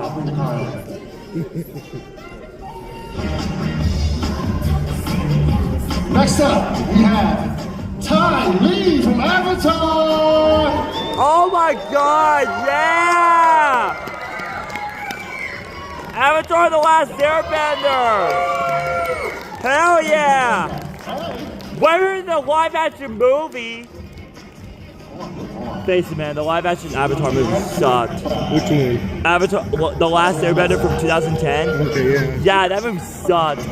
I actually heard they're actually going to make an animated Avatar The Last Airbender movie called And The Last Airbender. Yeah. They better not mess it up. Next up, we have my favorite song. The Party Baby. Next up, we have Dr. Doom. Oh, yes! Wait, what? Oh, wait, that is not the name, okay. Oh, that's awesome. Why is Dr. Doom a girl? I thought Dr. Doom was supposed to be a guy. Well, it is what it is. It is what it is.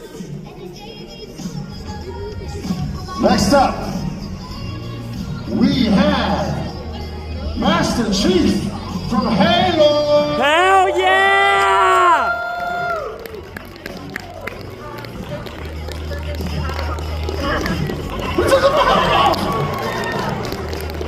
Oh, it's a girl Master Chief.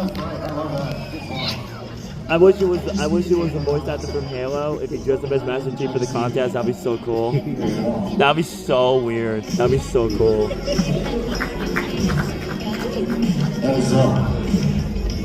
Next up, we have Wasteland Luigi. What's Wasteland?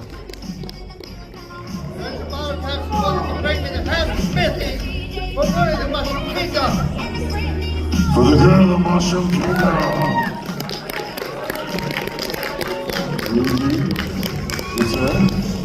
You gonna jump right around, let the judges see you again.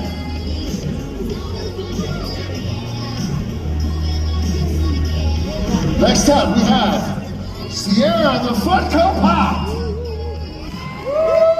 Oh yeah.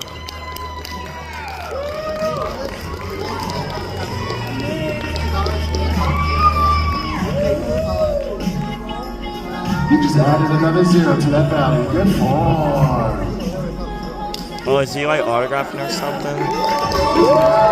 Oh, she's autographing her name.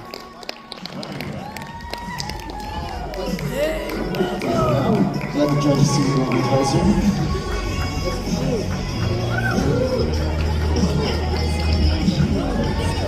Making a special appearance from Bloodhaven, Nightwing, and Robin!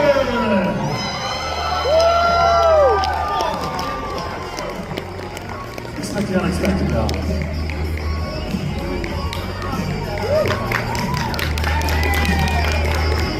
And it comes together, too? Oh, that's tough. Let the judges see a little closer, y'all. Let the judges see a little closer.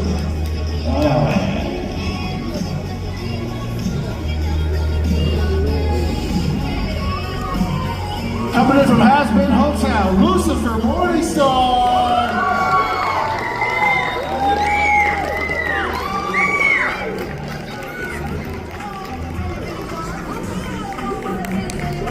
Tell me what you want, what you really want. Let the judges get a closer look at you.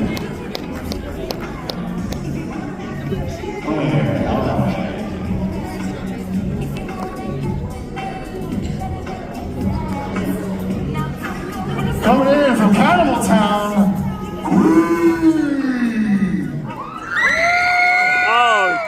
Oh yeah.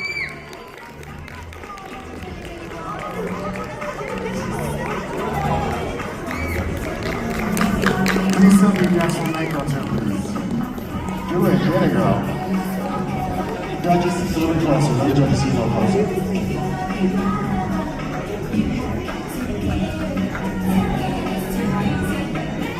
Making a special appearance on Mandalorian, the Arbiter! Oh yeah!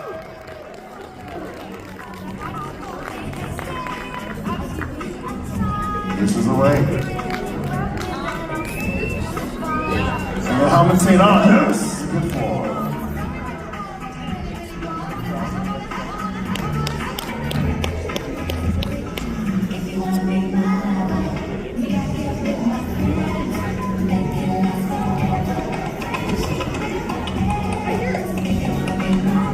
We got the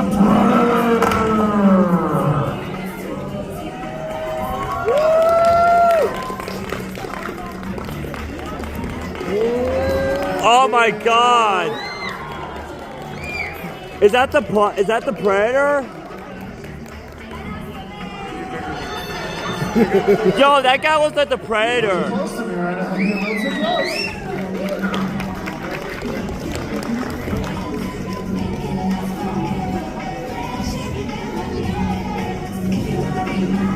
Next up from Yu-Gi-Oh, the Crystal Keeper! Oh yeah!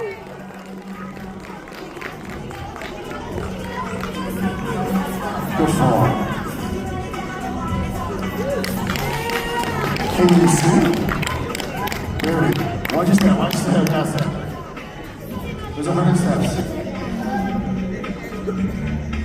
Please be careful, I don't want to do any paperwork tonight, please. Also, from Has-Been Hotel, Lucifer Morningstar.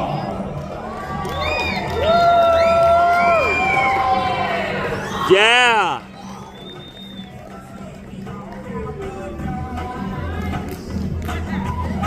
That means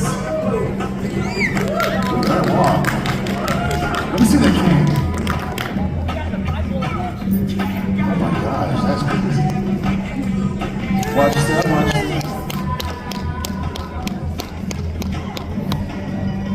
From Silent Hill, the nurse. Oh yeah!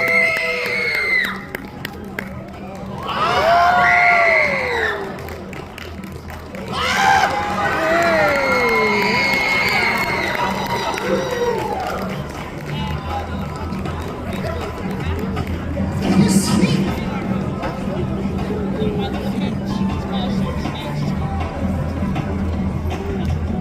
Next up, we have Hellcast! Oh my God!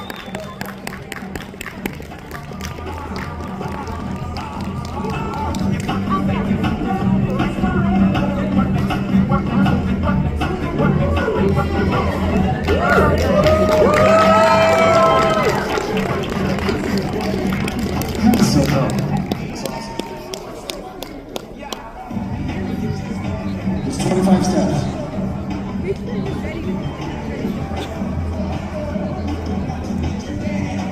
from Has-Been Hotel,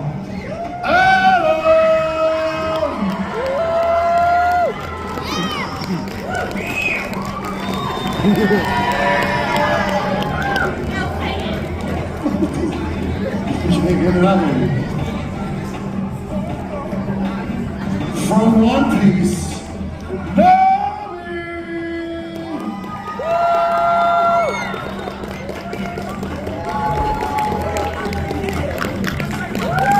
you better work it, girl. You better work it. So, girl, watch that.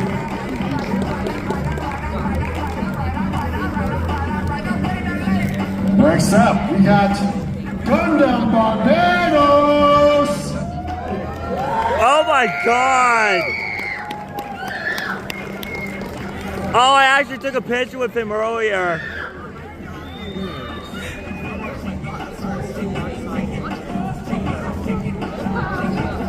That is so awesome. Joe, that costume looks so sick. There's a step right there. Right there, first step right there.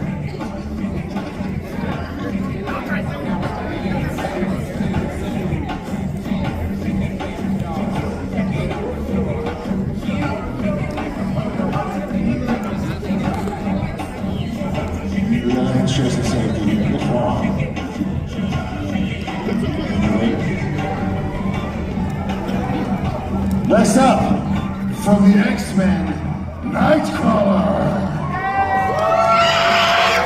Yeah!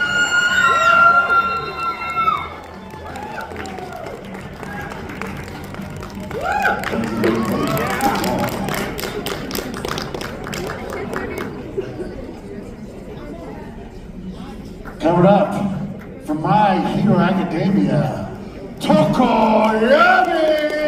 Oh my God, yes! All the way to the green, all the way to the green. Look at that, look at that. Do a split! That's so awesome.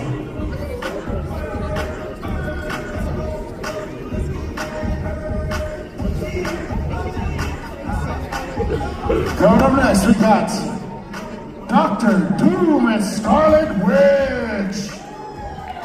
Oh, that's a much better Dr. Doom. Talk about a power couple. Good form. And the fitting drama is in good form. Thank you, thank you.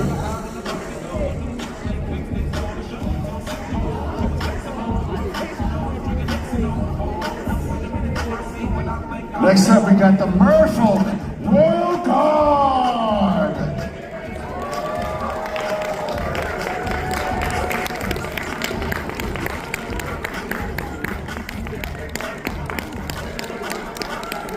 Keeping the sea safe since the beginning of time. Merfolk Guard folk. All right. Good form. Good form. Give it that 360. I love that. All right.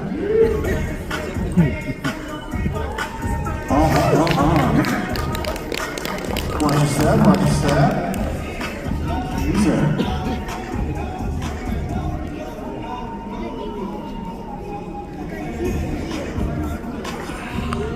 From Berserk, Guts! Oh my God! Jesus Christ, girl! Oh my God! Get your first step right there. Damn, his sword looks like Sephiroth's sword from Kingdom Hearts.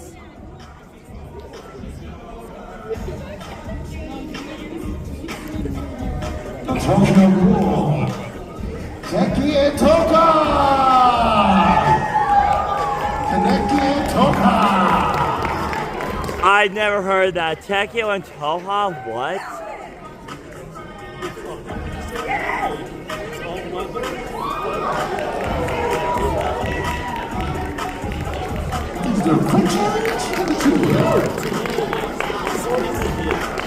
Good form. Couple the cosmetics together, hopefully stays together.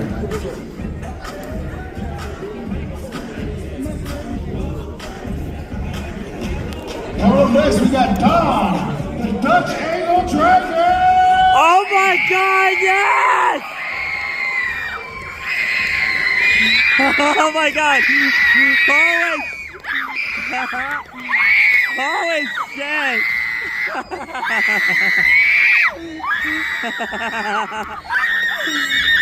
Oh my God!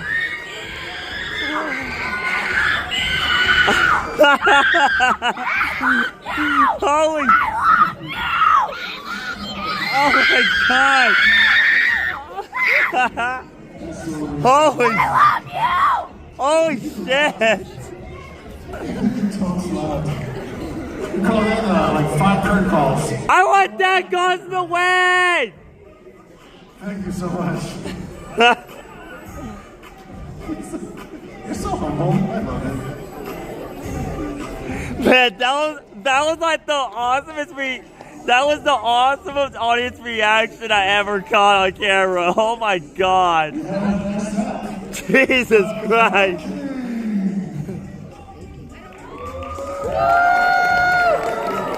Who is that character? Just a Viking. Oh. Joe, I want that costume or furry, whatever you want to call it, to win.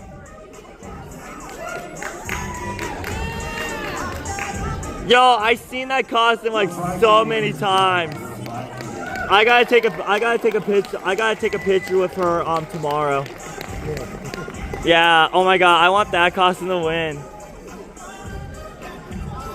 Next up, the Witch King and Frodo!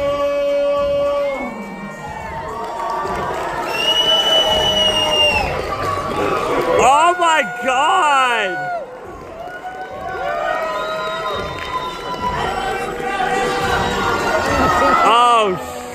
Oh shit.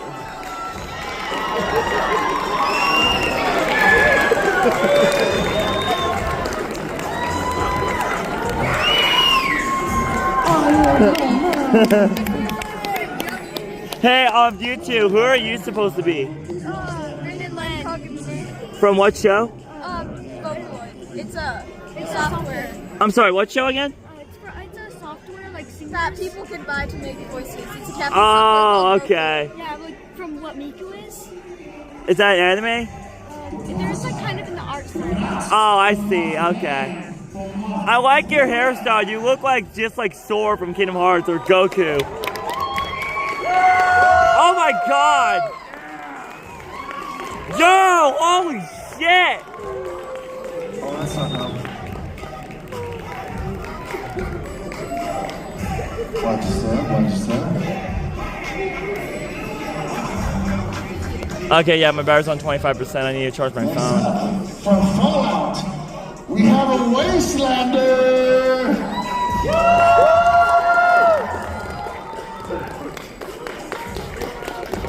Whoa! Oh, that's awesome. Come on, watch that.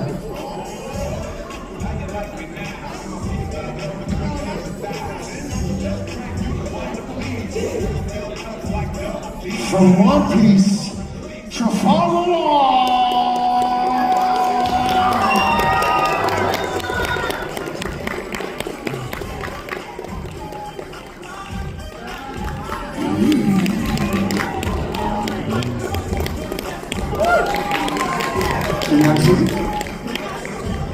Okay, that's dope. That's dope. Good one.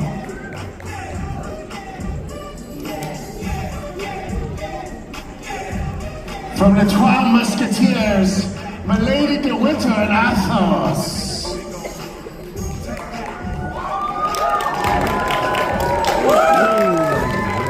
Not bad. Not bad. Yes, Queen indeed. Yes, Milady. Oh my God. Merci beaucoup. That's so dope. Hey. All for one. He just said mind your own business. You gotta say his name 3 times. It starts with B. Ready? And say Werner.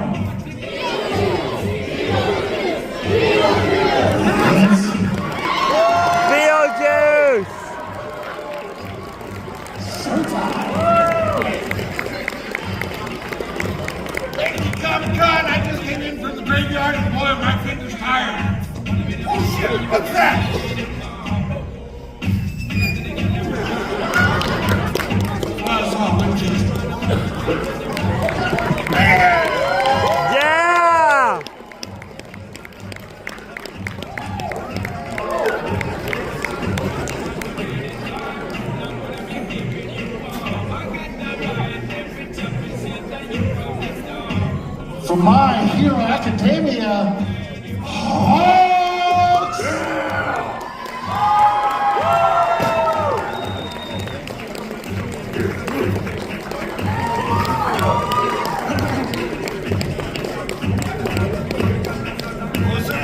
Oh, that's so dope. You're so chill.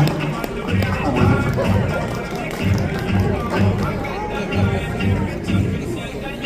From One Piece, Tony Chopper!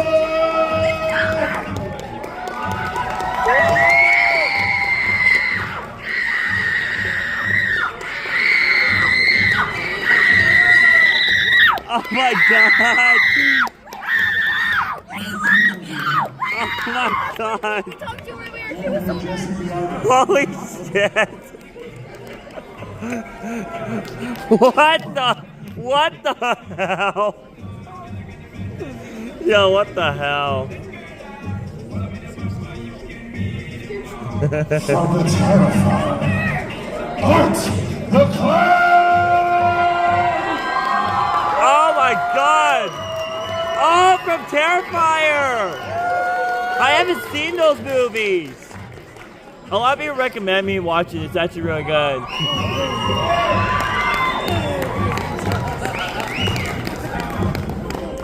You better keep giving Art the Clown the love. I want to make it to tomorrow. You better show some love. What's up, Terrifier? Art the Clown! You better love, please.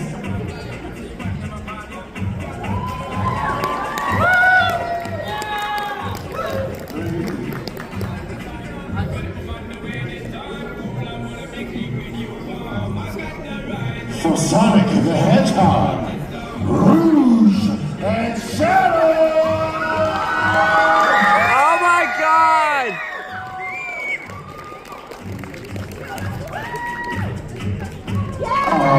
Oh my god, yeah! Oh shit! That was awesome.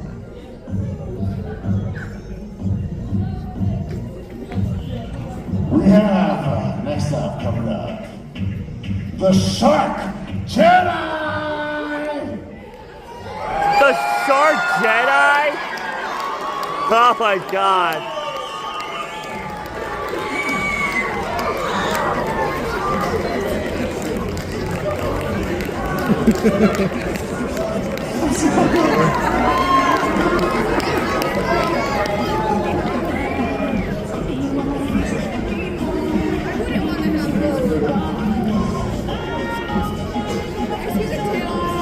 Coming up next, Dr.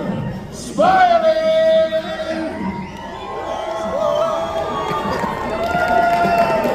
He's from what? I think American Horror Stories. Yeah! He was like that creepy clown. He was like that creepy clown from that show, Children's Hospital. From that Adult Swim show years ago. That's a jam I don't need right now.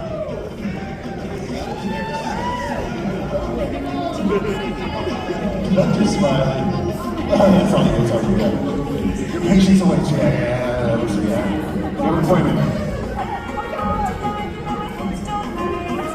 Coming up next, I gotta say it like this. I'll start to say it like this. Pixie!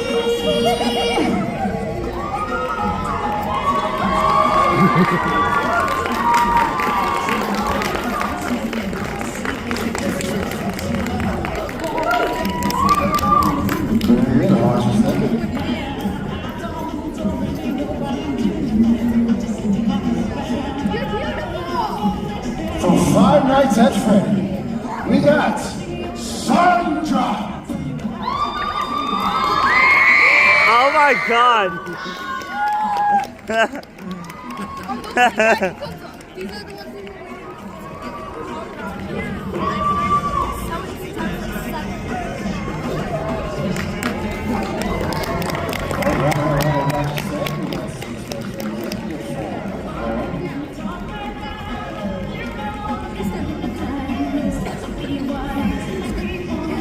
Also, for Five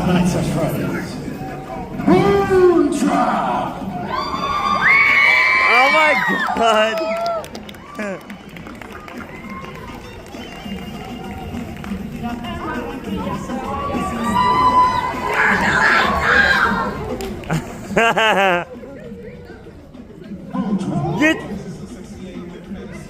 You just scream way more louder like that dragon creature. Coming next from Overwatch 2.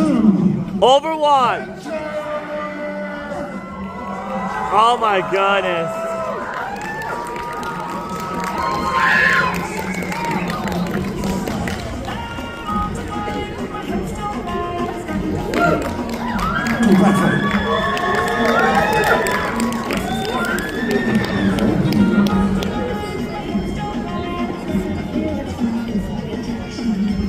From Demon Slayer.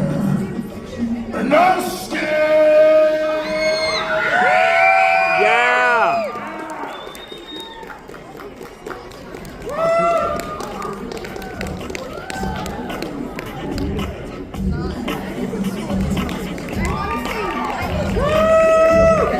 So awesome. Tomo.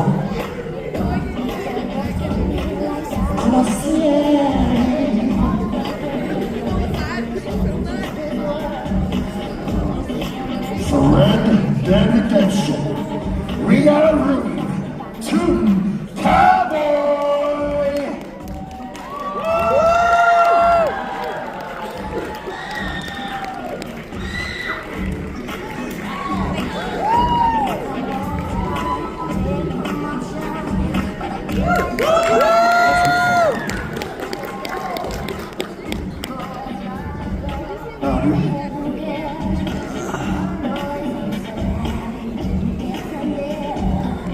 From Alice in Wonderland, the Dark Queen of Hearts. Oh god.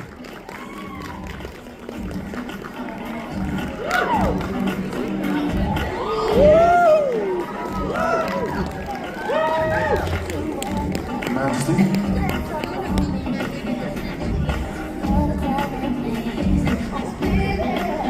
From My Hero Academia, Deku!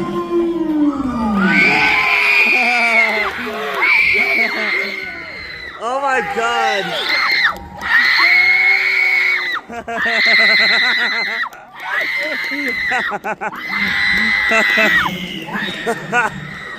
Oh my god.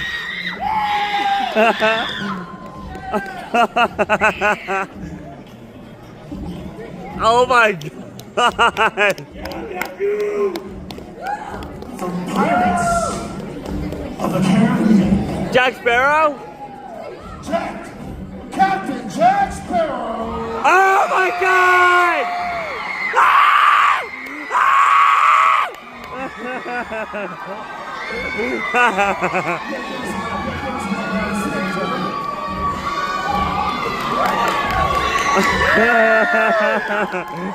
Oh my god!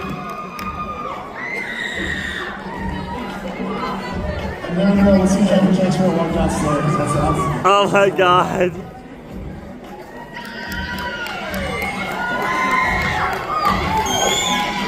For Red Dead Redemption 2, Arthur Morgan!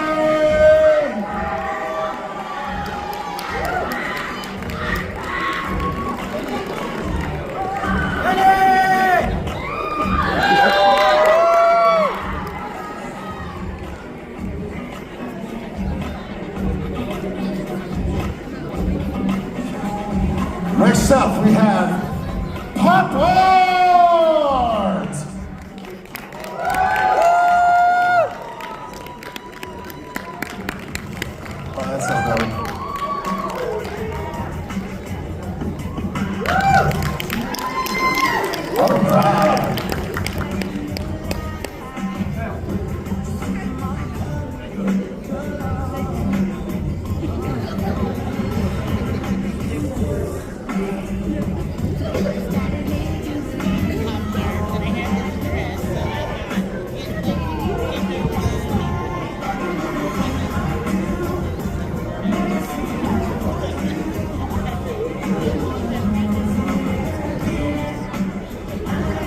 For the Lord of the Rings, Legolas and Gimli!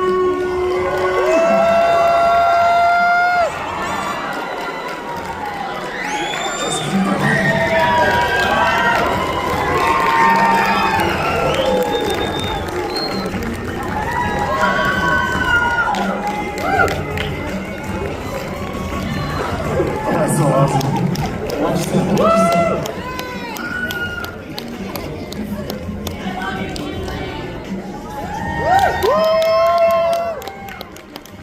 All the way from the Yellowstone Ranch, John Dutton.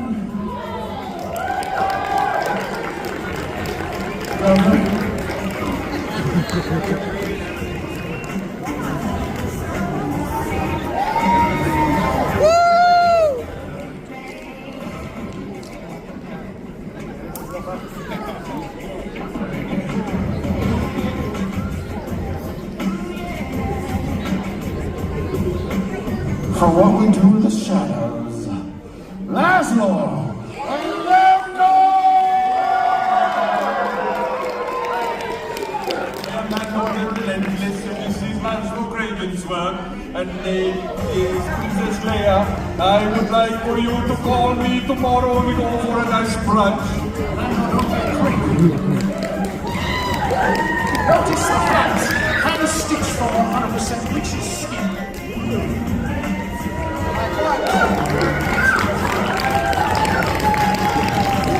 Thank you very much, ladies and gentlemen.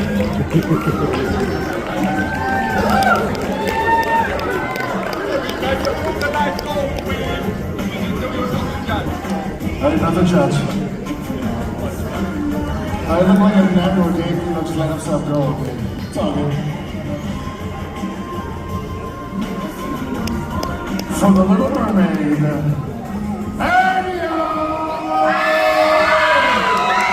What the?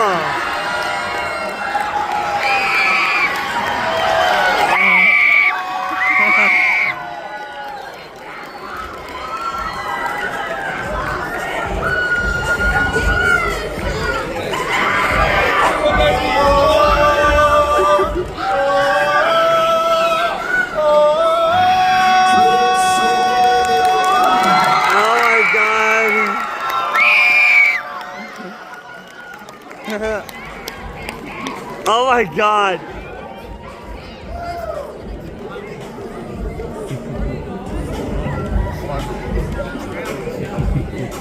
From Dark Souls, Solar!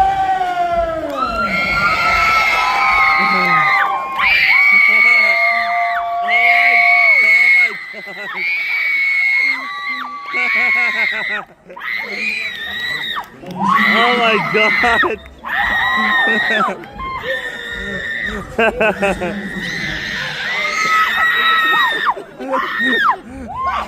Damn!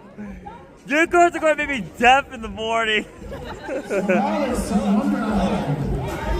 Queen of Hearts! Oh my God, yeah!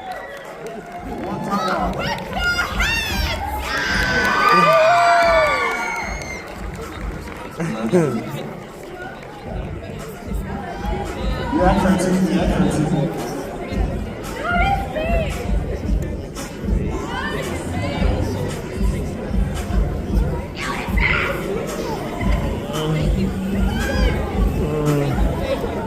From Sinless Zone Zero, Corin Wicks!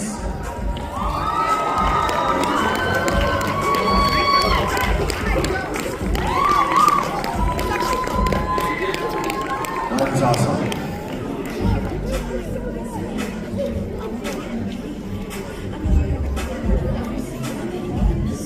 What is that?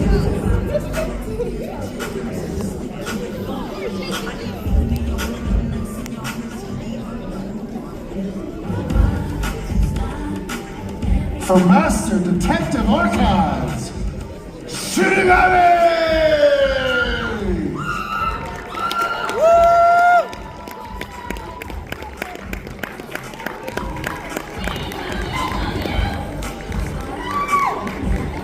I That's such an awesome character name. Shinigami. It almost turned into $1 Million Man.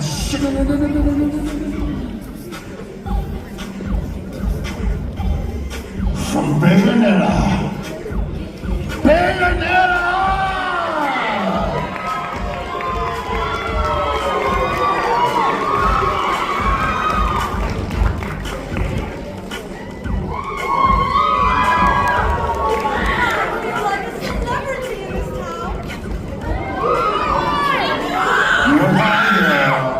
Work hard.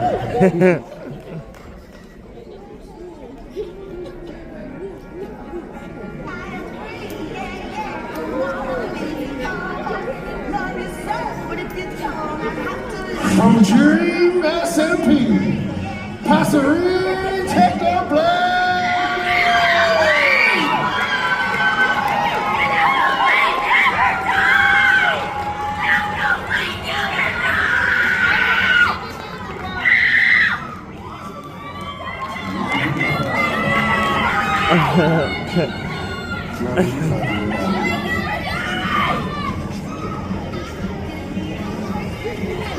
I actually heard oh yeah, I actually heard of Technoblade. Let's up in that. 1 second.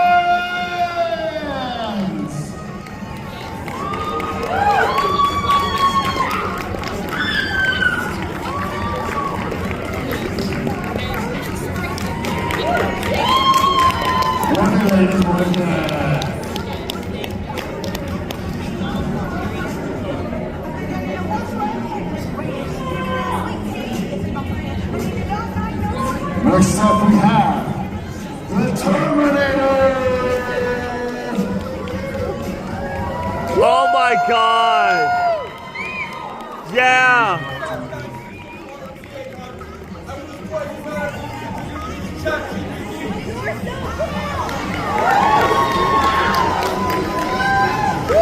Yeah, the Terminator!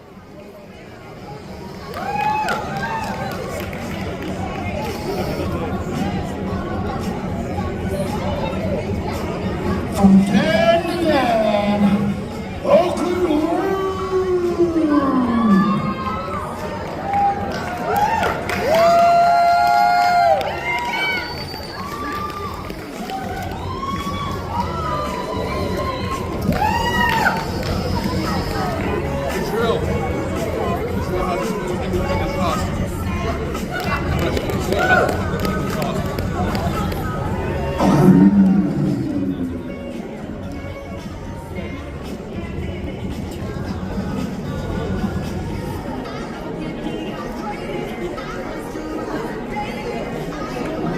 We have a bonus one for you, Edison. Some of the really mission. You can't get you off stage. I want to see you still. Where you at? Where you at?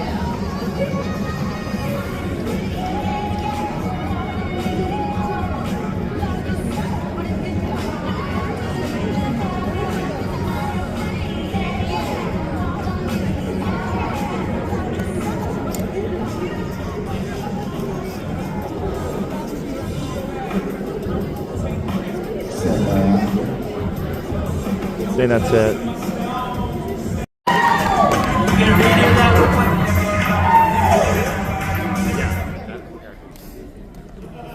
What y'all doing out there? Is this thing on? Doing good! It's hard to see out of this thing, bubs. Y'all hear me fine? Yeah! Prepare to get entertained. Play!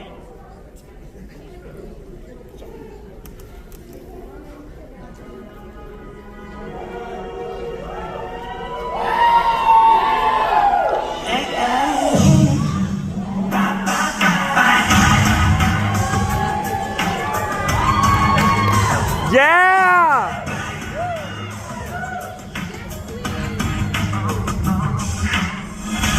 I'm doing this tonight. Oh yeah! Love you endlessly. You were there for me. So now it's time to leave.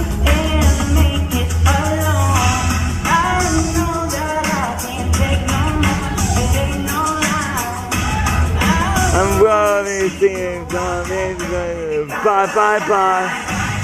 Coming to you. Yeah! No one. Bye, bye. Enough.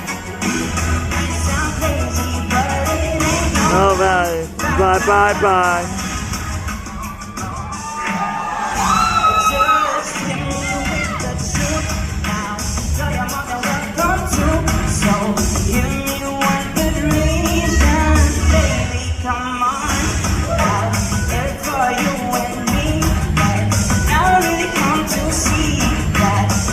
New days of day, ain't no man, ain't no man. I know anything, bye, bye, bye.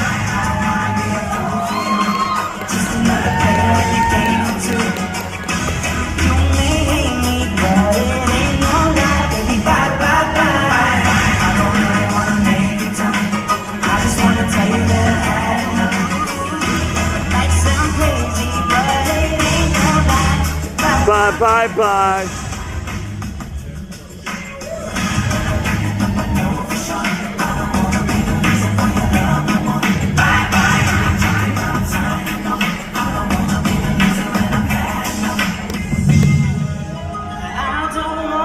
He also miss me and also. Yeah!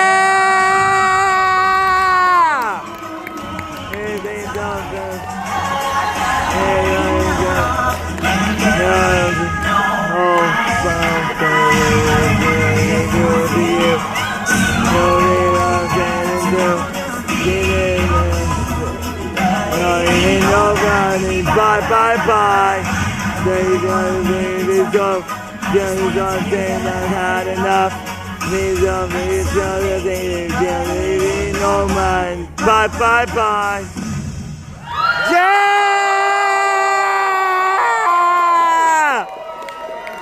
Yeah!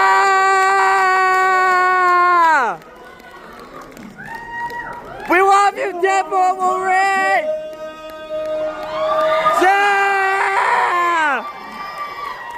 Some noise for the hero cosplay! Yeah! Let's fucking go! These guys helped make tonight possible. I appreciate y'all so much. I wish I had money, but I owe so many people so much more. So let's just say I owe y'all too. Good job, you guys. Thank you so much. Thank you, guys! And we announced winners yet. All right, the judges are still to hell with the debilitating, something like that. Give us the winner! Y'all ready for the winner? I want the Dragon Furry to win! Who's your favorite? Who's your favorite? I want the Dragon Furry to win! The dragon! The Dragon Furry! The Dragon Furry over there! Oh, shoot! This is a bad time to tell you, Justin. I don't know how to read, man. Tell us! All I see is meat right now. Dad, go! The Dragon Furry! What is this list that was just handed to me? Yeah, Dawn. Judges. You want to come up here or want to talk from there? I want Dawn to win too. I told you I can't read. Stop reminding me. If Dawn loses, I'm gonna be pissed. Let me confirm with our judges. I'm hungry. I'm sorry.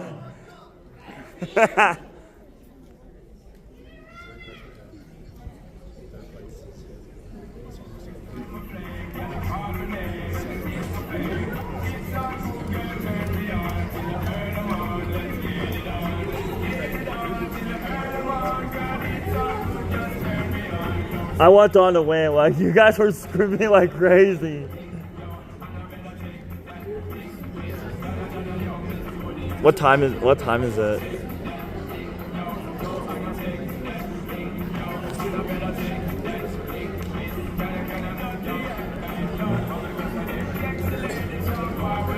It's 7:30. All right, I'm gonna pause this for. And we really wish we could bring you guys all up here, but unfortunately we do have to pick winners. But we loved each and every single one of you. And my goodness, did you guys really put forth a great effort. So can we give them all a huge round of applause? Yeah! Another cool first is that we have unique new trophies that was just made for us. We want to say thank you to Joe, and thanks to our friends from Rebel as well. Coming in third place, Lucifer Morningstar with the wings! Come on down! Come on down! Take your time. Don't make this awkward. A lot of people looking at you. Come on down, come on down.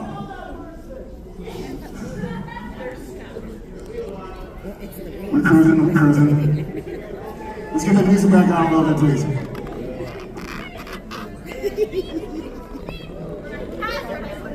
There you go.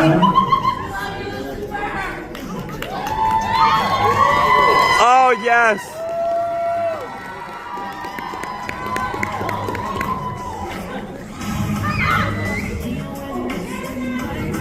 Take that depression! Yeah! Hell yeah! In second place, we have the Predator and its prey. Yes!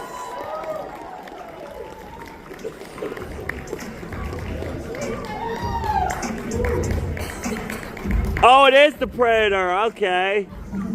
I knew for a fact that was the Predator. Come on over, come on over, come on over here, come on over. Get your trophy. There were those two of you had to fight to the near death to it, but in first place, another couple. Oh. We have from the Three Musketeers, my lady Dorota and Asos. God better win. Dude, like we were screaming like crazy. Like what the hell? I swear, if the Dragon Bird doesn't win, I'm gonna be pissed.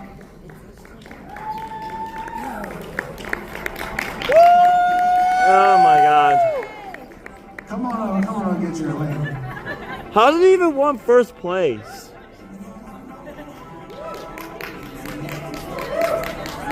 The costumes are like from like the 30s. Coming in on Best in Show. Done!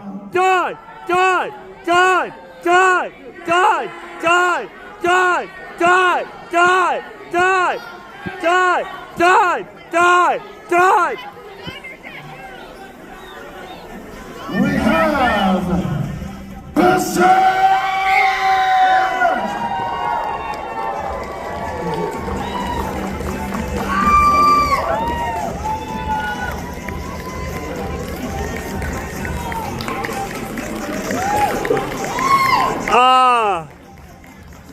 Yo, I'm pissed. Congratulations. Yo, we thought Dawn the Dragon was gonna win. Dude, that's BS. Yo,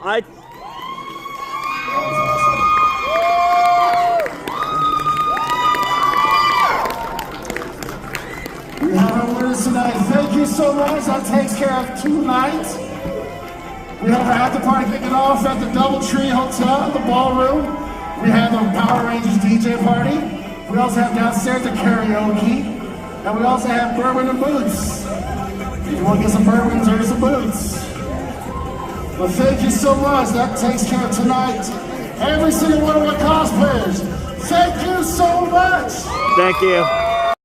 Yeah!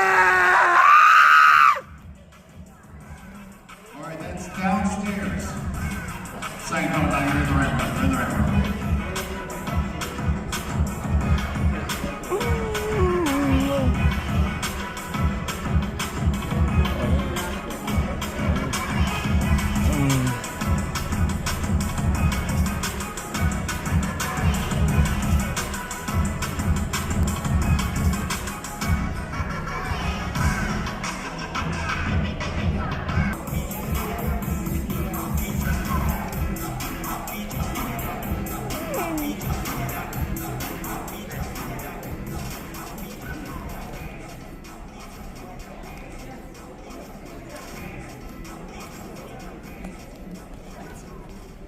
Oh, not yet. Comic-Con, any Dora the Explorer fans in the crowd? Albuquerque Comic-Con, any Blue? Yes! We love you, Bluey! Alright, here we are. Without further ado, your Bluey and Dora panel, Dave as Bandit.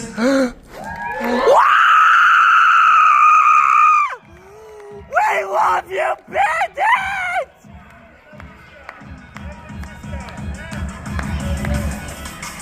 Melanie as Chili.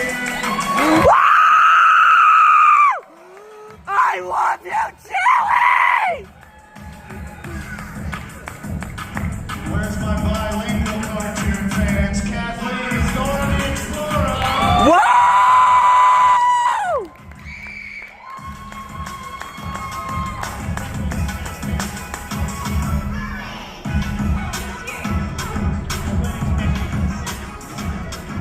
Seat yourselves, we're a casual people here in Albuquerque.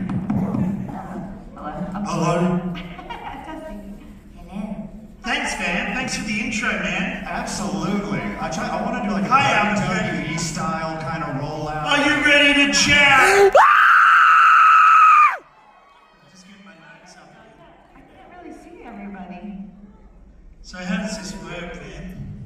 So I'm going to ask you questions, and you're going to answer questions. Whether you want to do it as a Dave or Bandit, whichever one you want. Let's do Bandit! There's a whisker between them. One's animated.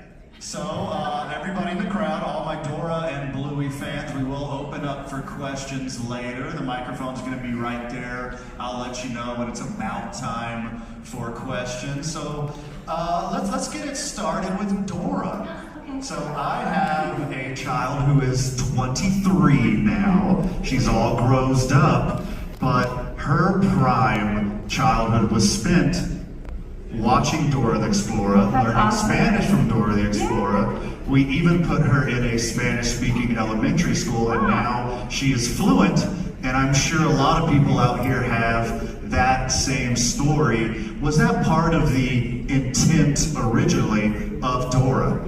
Yes, I mean, first of all, that's amazing, and I am so proud of her, so please let her know that Dora is Shout out to proud of her. Yes. I mean, so Dora has like in the beginning, I think she was supposed to be a bunny, and I don't think there was any type of Spanish speaking or teaching.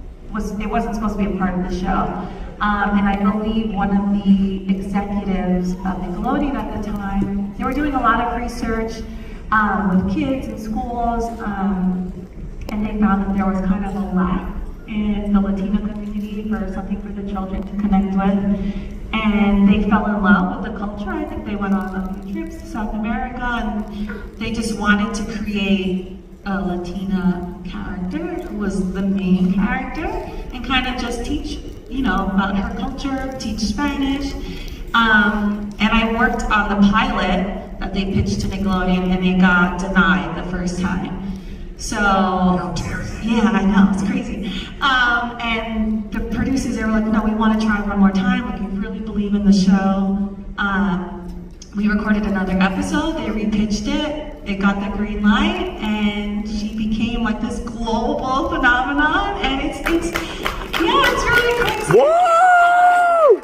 And I think she's dubbed in like 30 or 50 something different languages, so it's awesome because in other countries around the world, she's teaching English. So she's talking in their native language and then teaching English. And a lot of the stories that I hear are that people would learn English, especially people from Mexico, were watching Dora in Spanish, learning English, and then if they moved here to the States, they were watching it in English, so they can be more comfortable and learn English a lot faster. So it's just really cool how she's changing the world, and I feel so blessed to be a part of that and teach that for sure. Albuquerque is a melting pot of, indigenous and Spanish and Mexican culture here. And I think Dora really resonated with an area like Albuquerque, a place like New Mexico. Do you feel like, I mean, obviously the popularity is worldwide, but do you feel like there's more fandom in Spanish forward parts of the country in the world? You know, yes and no. Like, it's weird. I've been to cons in Canada where it's the fandom is, I feel like, sometimes bigger over there, and it's just really cool to you never know, right? Different shows that you get different people. But like you said, I feel like Dora is such a, even if you don't watch Dora, everyone knows who she is. So when they see like my booth or whatever, they get so excited. They're like, oh, Dora. But no, I just love meeting everyone. I'm just so happy that wherever I go, there are fans of Dora. I love her so much, so I just feel so honored to meet all of you. So thank you. Another uniquely personal connection. You know, I had, you know, my daughter growing up on Dora. I now have my niece growing up on Bluey. So an absolute rabid fan base. I understand. When you started making Bluey, did you have any idea that it would, you know, Bluey up to what it is now? I don't think anyone could have predicted that it would be the juggernaut it's become. But I did know it was special. When I first saw the pilot, I was like, oh, my heart hurts, this is so beautiful. So, yeah, I knew it was something I hadn't seen before, but I didn't know it would become this. See, Mel's much more perceptive than I am. So when I saw the pilot, I thought it was just going to be a throwaway YouTube thing. I just sort of went, oh, cute, like dogs. And it wasn't animated when I saw it. It was the what do you call it? You know, the animatics. It's 4 frames per second. And same tape. I just knew from that. Yeah, so you pick up on people's emotions. I'm a lot more blocked off. So I just thought, whatever, you know, that was fun. But now here we are, 152 episodes later, and people love it. It's amazing. I had no idea. Wow. One thing I think is really special about Bluey is it has a universal appeal. Like, teenagers like it, adults like it. I find it hilarious. Yeah. Like, look around the crowd. It's not just a bunch of children here. We got way more adults who love Bluey. No, it is amazing. Bluey's for everyone. Bluey never dies. Yeah, that person loves it. Let's piggyback on that a little bit. Like, obviously, it's geared towards a younger audience, but the humor kind of transcends just children. Was that by design, or is that something you guys grew into? I think one of the most amazing parts about Bluey is the writing. And I think it was always embedded in it that it was not like aimed at everyone, but Joe's writing is so brilliant that naturally that's the way that it came across. So yeah, look, Joe, who's the creator, is the genius of this show. He is the head animator, he is the writer, he is the director. It is all his brainchild. So Joe Brum is the person we have to thank for Bluey. And sometimes when I'm watching kiddie shows, like Dora was incredible. Me and my daughters love that. But there were some other shows that were mind-numbingly, like, bad. And in a Bluey script, I've never had that feeling. Like, it's always been, oh, this is really funny, or this is clever, or this is really sweet. There's never been a moment of just like, oh God, this is terrible. And I think what Joe is really brilliant at is being able to tap into the essence of family life at that time in all its like beauty and absurdity and hilarity and, you know, and at times heartbreak. And I think it's his honesty and truthfulness to life. It's one of those paradoxes that the more specific you get, the more universal it becomes. Kathleen, one of my favorite things about Dora is it brings to life inanimate objects. Like, a map is a central character, a backpack is a central character. Like, these are all, you know, in Dora's universe, but they're just as alive and as an important character as Dora is. Yeah, I think, I don't know, they're just, everyone loves Backpack, and he was singing it to me. I need to sing it. Yeah. Oh, yes, it's so fun. it's so funny to see now as an adult, especially with social media, because when it first started, I feel like there was no social media at all, but now Dora is so big, there's so many parodies of her, and people love making fun of her, and I think it's so awesome, and it's so creative too, and it's probably inappropriate for kids, but for adults it's really fun. But I always remember one of the big things, at least that I find the funniest, is when Dora would ask a question like, "Do you see the mountain?" Where? Where? Oh, there it is! It's like blanks. And I remember recording, before I even saw the show, it says pause, like, you know, like after you ask a question. I'm like, of course. But when I saw the show, I'm like, oh, this is like a long pause. This is like a big pause. And you know, later I find out like that's something that they took away from like Blue's Clues, because they used to do that as well. So they were trying to implement things from that show into Dora.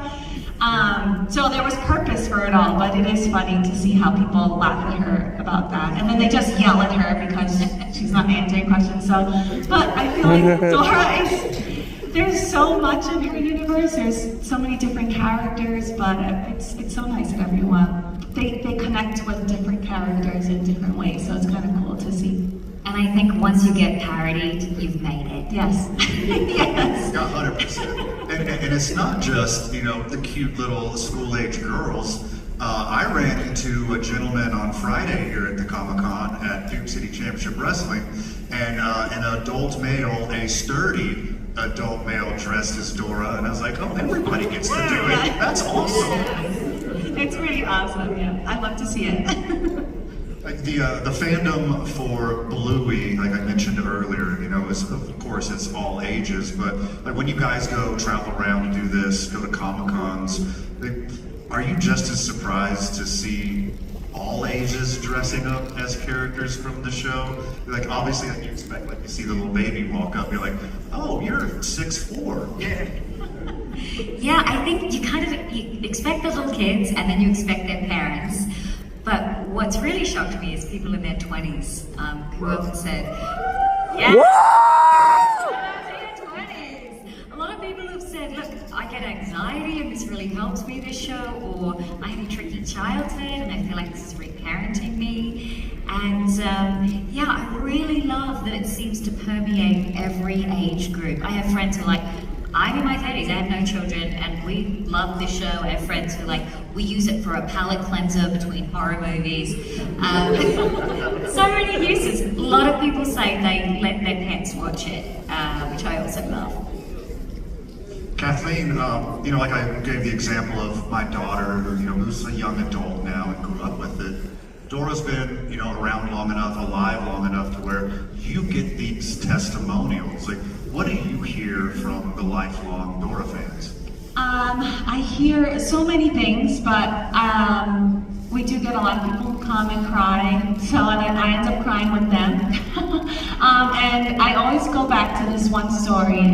There was a family that I met in Philadelphia, and you know, they came up, it was a brother and a sister and their mom. And the younger boy, he was the one who was like taking charge and like coming up to me and asking me all these questions. And he got an autograph, and I was getting ready to do the Dora voice, and I was like, no, I'm gonna sing a song, which normally I don't do. I just say like 2 lines. And I sang the Bate Bate Chocolate song. I don't know if any of you know that song. But I started to sing it, and I'm watching them, and then the tears just, all 3 of them, at one time, they start falling. And then I didn't know if I should start crying, if I should stop singing. I felt so bad, I didn't know what to do. So I finished the song, and they open up, and I'm like, I'm so sorry, I didn't mean to make you cry. Like, and they're like, no, it's okay. We just lost our grandmother. And, sorry, now I'm getting emotional. They used to sing that with her all the time. And I think that's one of my favorite parts, is that through our work and our shows, it's the connection that people have and the memories that are connected. When they're watching these shows, you guys are watching it with family members, with other people, or throughout certain events that are happening in your life, and they become so monumental. And the minute that they hear your voice as your character or meet you, all that starts flooding back. And it's just so beautiful to witness in person, because a lot of times we're in a booth and we don't get to see that. So that's why I love doing these things. And I love hearing your stories. And I also get the stories, which is horrific, but of people just finding scissors at like 6 years old and cutting their hair because they want the Dora bob. So, those are funny too, but I'm like, oh my gosh, I'm so sorry. I tell the parents, I'm like, as long as you're safe, then that's fine. But yeah, so I get those too, and I just love both. Dave, Melanie, my voice is on the radio here in Albuquerque 6 days a week, whether Albuquerque wants it or not. And a funny moment I'll have every once in a while, and this has happened about a month ago, playing some golf, shank one into the trees, and I'm talking to my buddies, like, yeah, I found it, blah, blah, blah, I need a 7-iron or something. And the guy on the next hole is like, is that Van on the radio? I was like, that's like one of the craziest, like, unique situations of like somebody not seeing me and knowing what I look like, just hear the voice through trees or whatever. Dave, Melanie, do you guys have some like crazy situations where you're at the deli or whatever and you're like, oh my God, is that Bandit? Like, my voice has never been recognized. No. Ever in the wild. Which I kind of love, guys. I like have this anonymity superpower, and you're in, actually the other day I was in Santa Barbara, and there was a family, and the entire table was decked out in Bluey gear, and my friends are like, you should say something. I'm like, no. I love keeping this secret. I very rarely get recognized as well. It's weird. Yeah, it's weird. You have the most distinct voice. I know, but it's just, I think out of context because I'm not the big blue dot person. that would go a long way. Yeah, so me and my daughters can walk into, a shop and there's all bluey stuff and they're always like, little do they know.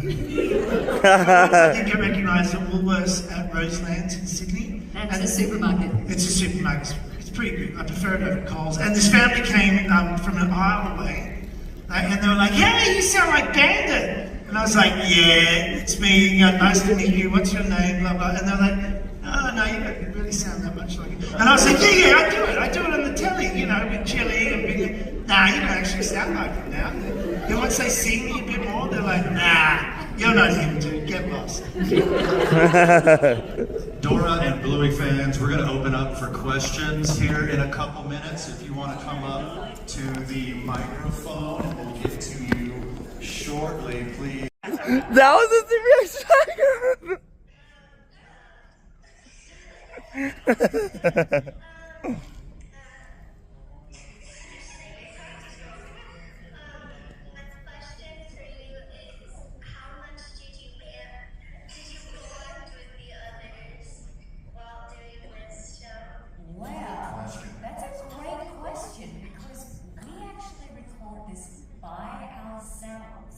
So it was actually 3.5 years of doing Bluey before I met Bandit.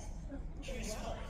True story. So we do it all by ourselves, just wherever we happen to be. So Dave records in Sydney, and I record wherever I happen to be in the world. So I've recorded in Brisbane and Sydney and LA and New York and Florence and Latvia and Belize, just wherever I've been working. Whoa.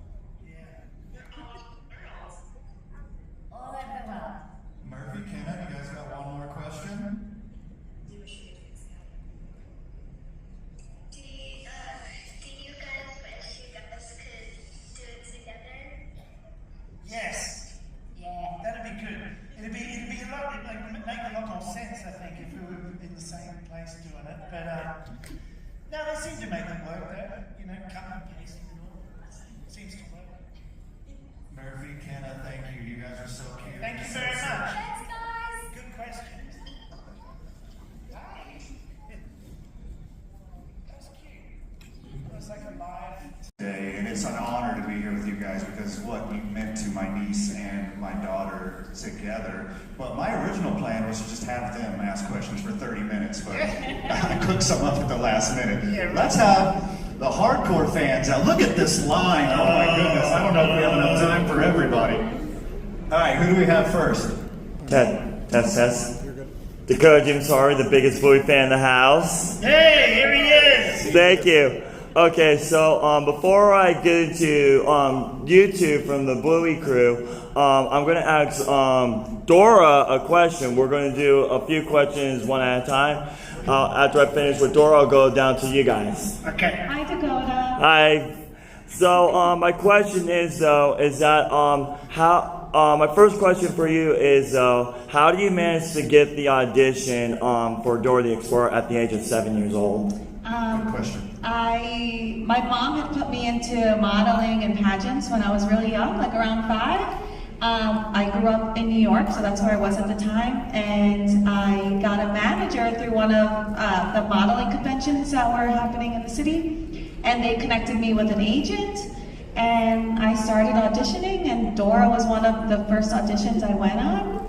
I found out that same week that I got the part, and the rest is history.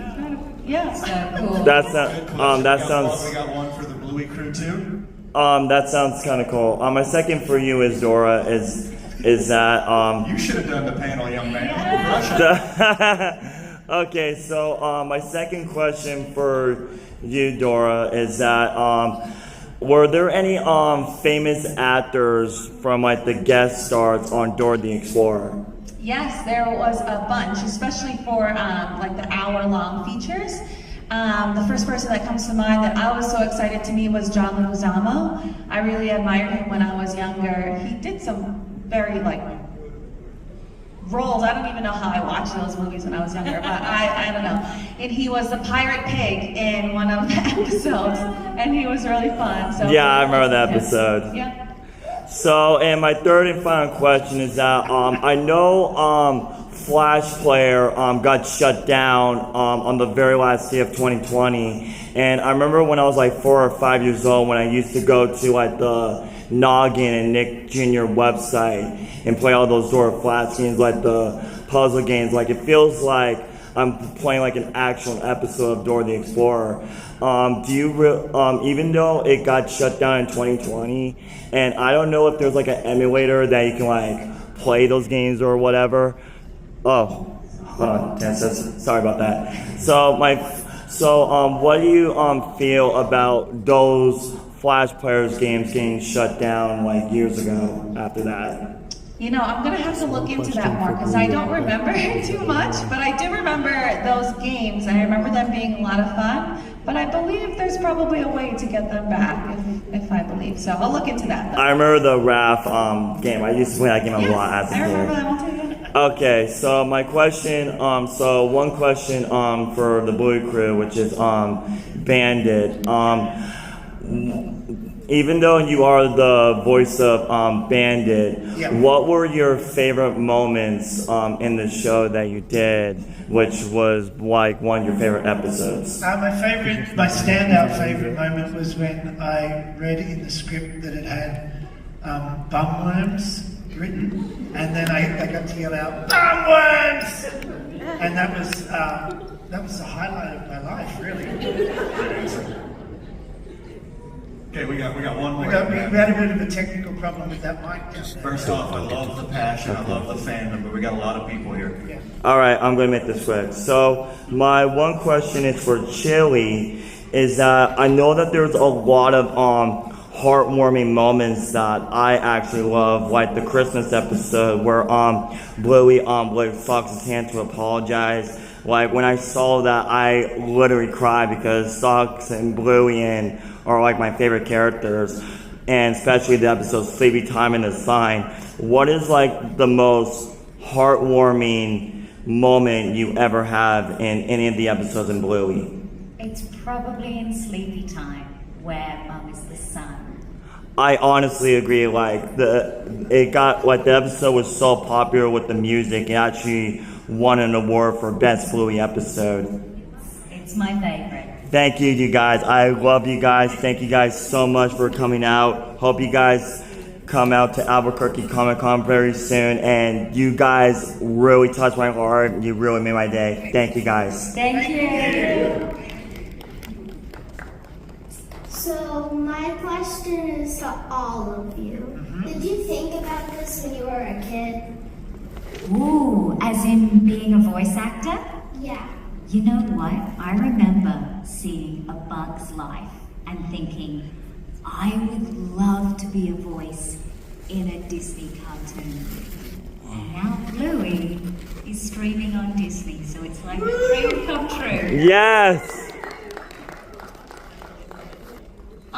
Well, I was a kid, so but I don't think I ever, as a kid, I know there are some people who they knew all their lives they wanted to be an actor and a voice actor.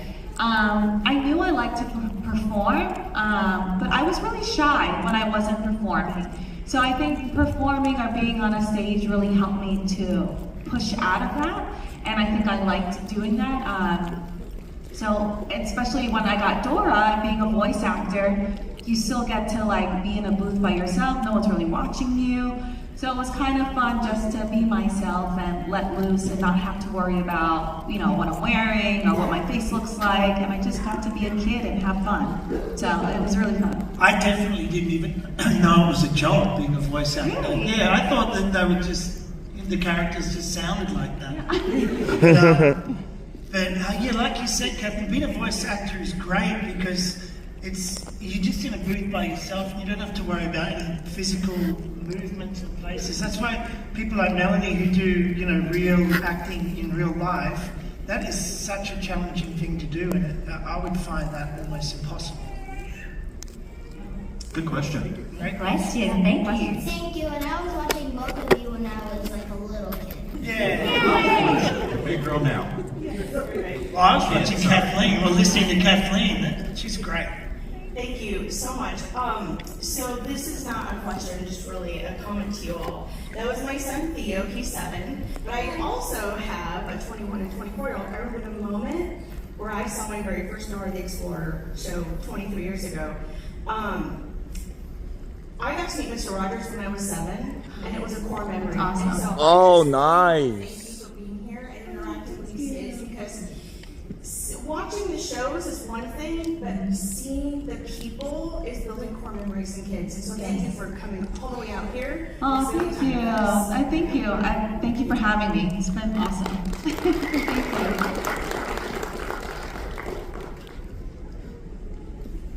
This is for Bandit. Yeah. My son, he's an avid Bluey watcher, and so he wants to say something. You want me to say something? Oh, sorry.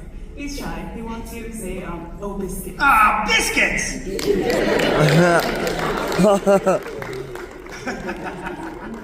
I love the catchphrase. I have one question. Do we foresee a Bluey movie in the future?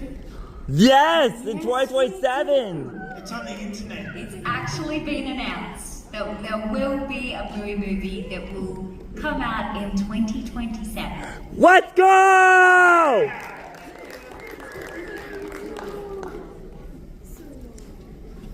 I got 2 questions, but my first one's gonna be for Dora. What was it like from transferring from Dora the Explorer to Dora's mom? That's a great question. It was really cool because when I had the audition, I didn't know if I wanted to change her voice or kind of just keep it my normal voice and just kind of make it sound a little more like a mom, I guess. But because my Dora voice was my voice at 7 years old, so it was just my natural voice, I thought, oh, that'd be kind of cool if as her mom, it was just my normal voice now. So in my mind, I'm Dora, all grown up, and I have a daughter who's just Dora, and you guys are just kind of watching this weird, new world. So yeah, I just tried to keep my normal voice, and I'm not a mom yet, but I just try to channel all the love that I have for Dora, for playing her for so many years, and channeling that when I play her mom. And then my second question is for the Blue Crew.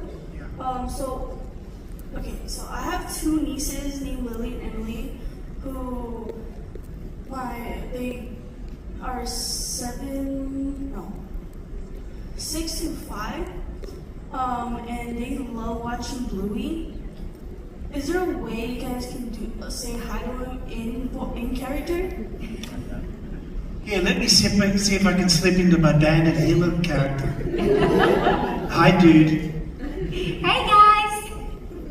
That's cool. Thank you. I don't think it's going to be the last of one of those questions. Hi, thank you guys for coming. My name's Erin. This is Elika. We love your shows. My question, though, is for Chili and Bandit. I'm only slightly embarrassed to admit that I have learned much of my parenting skills from you two. I know I'm not alone. And I was just wondering if you have been influenced by your own characters in your personal lives as well. Well, I have, like, especially when we're doing an episode where Bandit's being a really good dad, I tend to go home and try and be more like Bandit with my own kids for a little while. But I find that only lasts about 20 minutes, and then I slip back into, slightly distracted dad, and I say, jump on your devices, do whatever you want. You can't keep up that level of Chili and Bandit parenting in real life. It's like it's a 7-minute episode that's scripted. Anyone can do that. We've got to live in our real life all the time. So, don't compare yourself to them. You're doing great. Oh my god!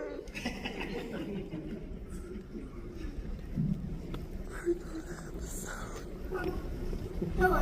I have a question for the Bluey crew. What's your favorite episode that you guys have made? My favorite episode is Sleepy Time. I love it. I've got a list of favorite episodes. Sleepy Time, Granddad, Curry Quest, Rain, The Sign, Camping, The Show, Flat Pack, Big Night, Baby Race, Musical Statues. Wow. Thank you.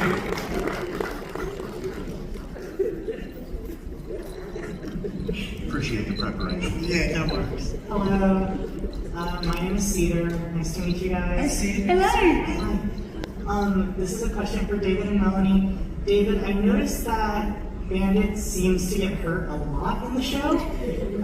I've actually seen YouTube compilations where it's like, Bandit's getting hurt for 10 minutes. Oh, wow. And my question is, do you like that? Do you think it's really funny? Or why do they hurt him so much? Look, I've never noticed it was getting hurt that much, but it is fun to do because when you're in the booth, Joe will be like, someone's kicking you in the gut or whatever, and you have to do so many versions of ooh, ee, So it's like a goofy thing to do, but I'll have to look that up. 10 minutes of Bandit getting hurt.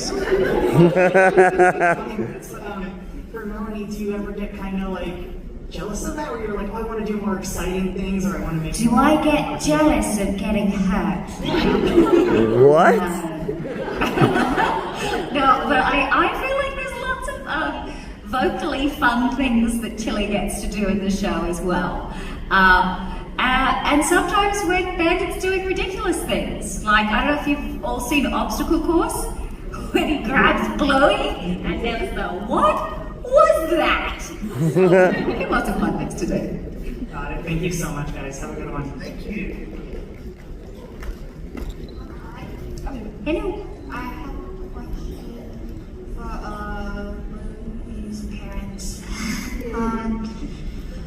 What do you think of the movie? You guys were working on it? What do we think of it? Yeah, what do you think of the good idea? It hasn't started yet at all. Oh, no, but I'm sure it's going to be amazing. Thank you. I think it's going to have some pretty interesting ideas in it, different to the TV show. More of a Godfather 1 and 2 vibe. That's right. That's right. He's going to get really hurt in that one. Little thing comes out of his chest. Hello. Hey. So my name is Zoe, and I have a couple questions for both of them. So for Chili and Bandit, can you guys please get into character and say your favorite line from the show? I've already said my favorite. Fun ones. Mine is That's what happens when you're not happy with what you've got. Someone's husband eventually gets it. Exactly.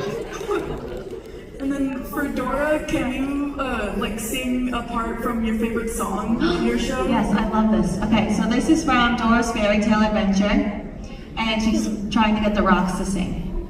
Here's a magic music box. If you play it near these rocks, boingy, boingy, boingy, bing, we'll get these rocks to sing. Yeah! One last thing for Jillian Bandit. I want to shout out my baby sister. She's sitting back there in a stroller. Her name is Mackenzie, and she's dressed as Muffin right now. Oh! Hey, Mackenzie. Oh, yeah, hey! Thank you guys so much. Oh my God. Favorite line, just off the top of my head. Magic Claw has no children. His days are free and easy.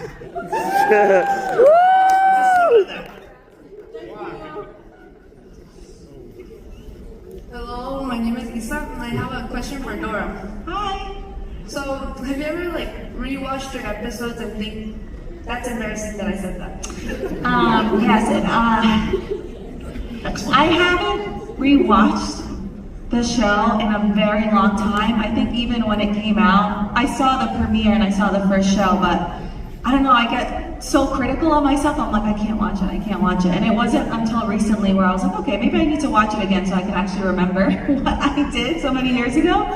But it is weird to kind of watch myself, and I'm not watching myself, right? I'm actually just listening to myself. So then that's even weirder. So then I don't know, it's just all weird. So I have, but I don't do it often. Thank you. Thank you.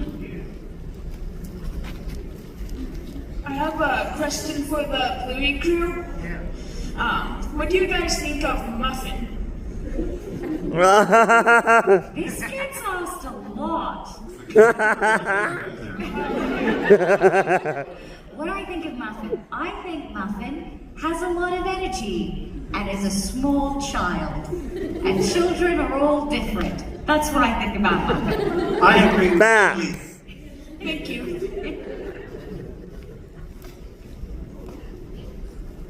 So, I have a question for the Bluey crew. Sorry, Dora. Oh no, you're good. Thank you, though. So, what would you want for Bluey's future? Yes. What would I want for Bluey's future? As my child, I would want Bluey to be happy. That's what I want for Bluey's future. Yeah, and that's all I want as well. And maybe be able to levitate and live in space.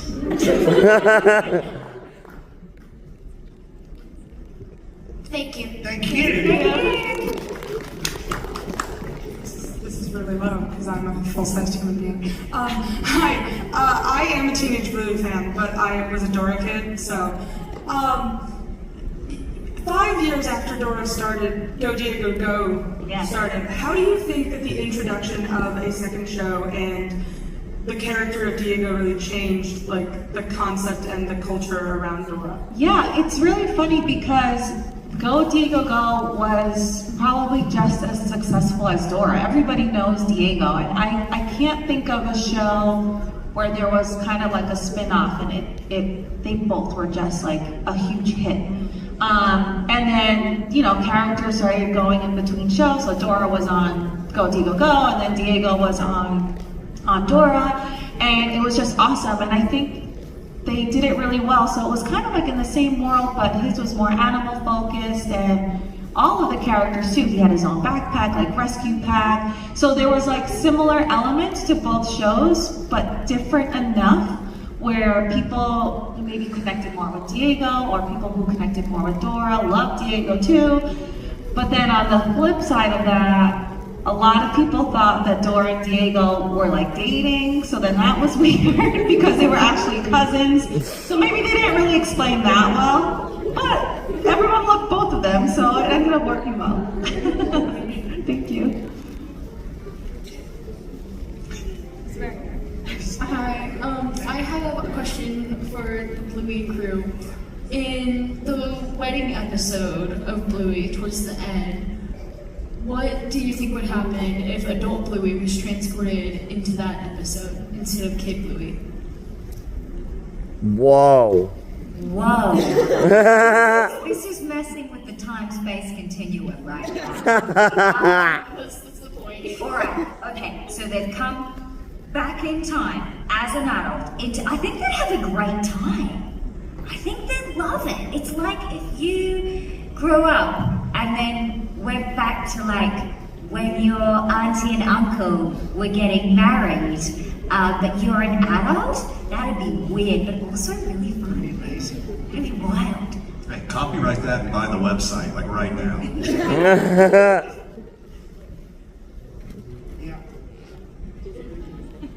I'm cool with that. Sorry, I'm like going insane right now.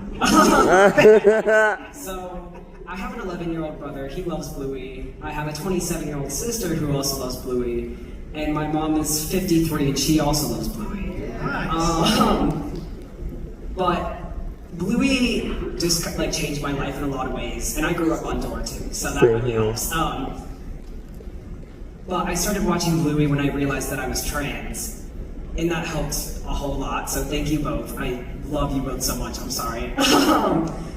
But my question is, sorry, I'm going insane. That's so good. I just completely lost it, oh my god. I am so sorry. That's okay, that's the sort of thing I do. Same, all the time. Sorry, do you mind if I come back? Yeah, sure. Absolutely, take a deep breath.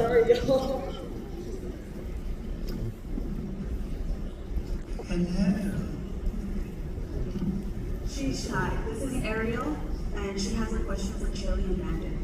Hello, Ariel. Hi, Ariel. Where is Bluey and Bingo? Bluey and Bingo live in Australia, and they're kids, so they're in Australia. Where we're from? I'm from Texas. You're from Texas? Nice. Awesome. Bye. Good question, sweetie.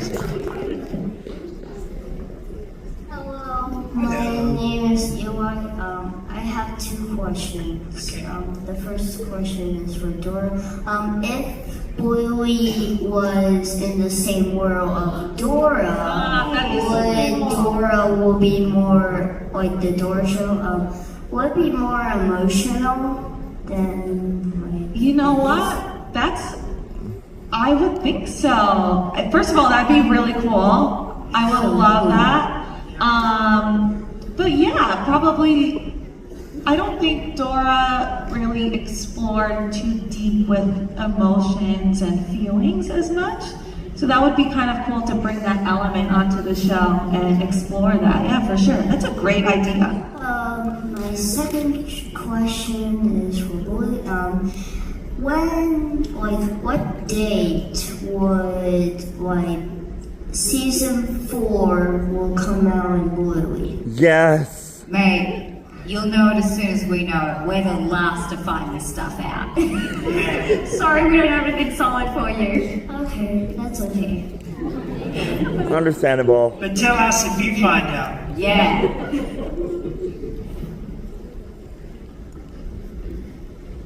I was hoping I could get a little shout out for my siblings. They couldn't be here. Their names Taylor and Tayden. From all of you. Can you say their names one more time? Taylor and Tayden. Taylor and Tayden? Okay. Hi, Taylor and Tayden. This is Dora the Explorer. Hi, Taylor and Tatum. This is Bandit Healer. Hey, Taylor and Tayden. This is Chili Healer for real life. Thank you so much. And I just wanted to say quickly, I was a Dora girly with the bob backpack. Yes, represent. Used to think I could go off and run all my own adventures, much to the chagrin of my parents. Yeah. You know, it's really funny you brought that up because I always talk about that because in a Hispanic household, normally that wouldn't fly at all. Like you couldn't take a step without asking your parents if you could walk into like another room. So the fact that that show, like Dora was just off in the forest with her friends is like not really a thing, but it was fun. Maybe that's what we really want to do, so they were trying to emphasize that, but yes. That's there, you get the chancla in real life. Yes, exactly. And guys, I just send a little heads up to everyone in line. We might not have time for everybody, and I send my deepest heartfelt apologies. So can we try to pick it up the last few here so everybody gets a chance? Yeah, let's do it. All right. Quick answers. Oh my goodness. Hello, I'm Hannah. I believe we met Paul. Yes. And I have a couple questions for Blue Crew. Okay. First of all, what are your favorite lines from Julie and Matt? Ooh, I think we just went over those. Mine was the one from Hammer Barn, but I also like a number of the lines I haven't escaped. That's a really great episode. What about you, Bandit? Bandit likes the line, "This is all my stuff from when I used to be cool." No idea what episode that's from. And also when he wheezes in the pool, he goes, "It's a victimless crime." Right. And that's from the episode called Swim School. Thank you for your question. Yes. One more. In the episode Surprise, in the flash forward scene, Louis is seen driving an electric car. Do you think that car is a Tesla? No. Bandit spoken. Thank you so much.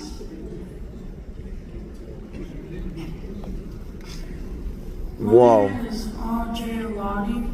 Hello. I have a question. Is Bluey the movie going to be the final episode of Bluey franchise? Whoa. No. No, I don't. Not from anything we've been told. No. Thank you. Okay.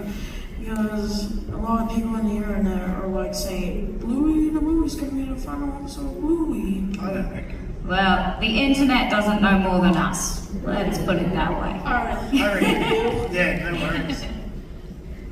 Hey. Hello. That's just a quick question. I'm curious. Is it chicken burger or chicken sandwich? Chicken burger. Chicken burger, yeah. Unless it's a sandwich.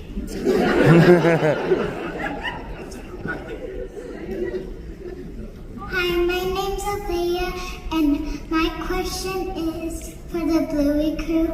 How did you guys feel when you were playing Bandit and Chili and Bluey? I love it. It's so much fun. Recording the episodes is it's a joy. It's the best job. Yeah, I love it as well. Like when you get the script, and because, like you said before, the writing's so good. It's such a pleasure to do and read and interact with Melanie in all these great episodes.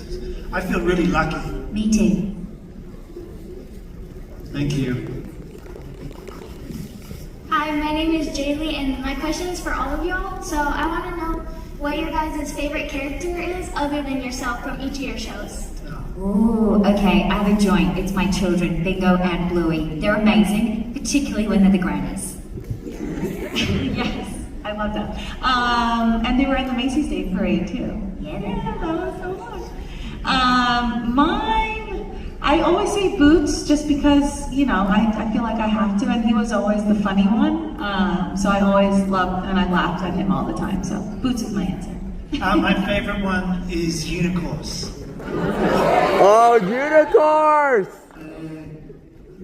Good question. Thank you so much. Thank you. Thank you. Hi, my name is Jacob, and I want a question for all of you. Okay. What would you guys do if you were not voice acting? Ooh, well, when I'm not voice acting, I'm acting as a human in film and TV and theatre. So that's the other thing I do. Also, I love flower arranging. So, yeah, there we go. So I didn't do voice acting my entire life. So after Dora, I started working in interior design. So I make rooms look pretty. So if I wasn't voice acting now, I really enjoyed it. So I would probably go back to that.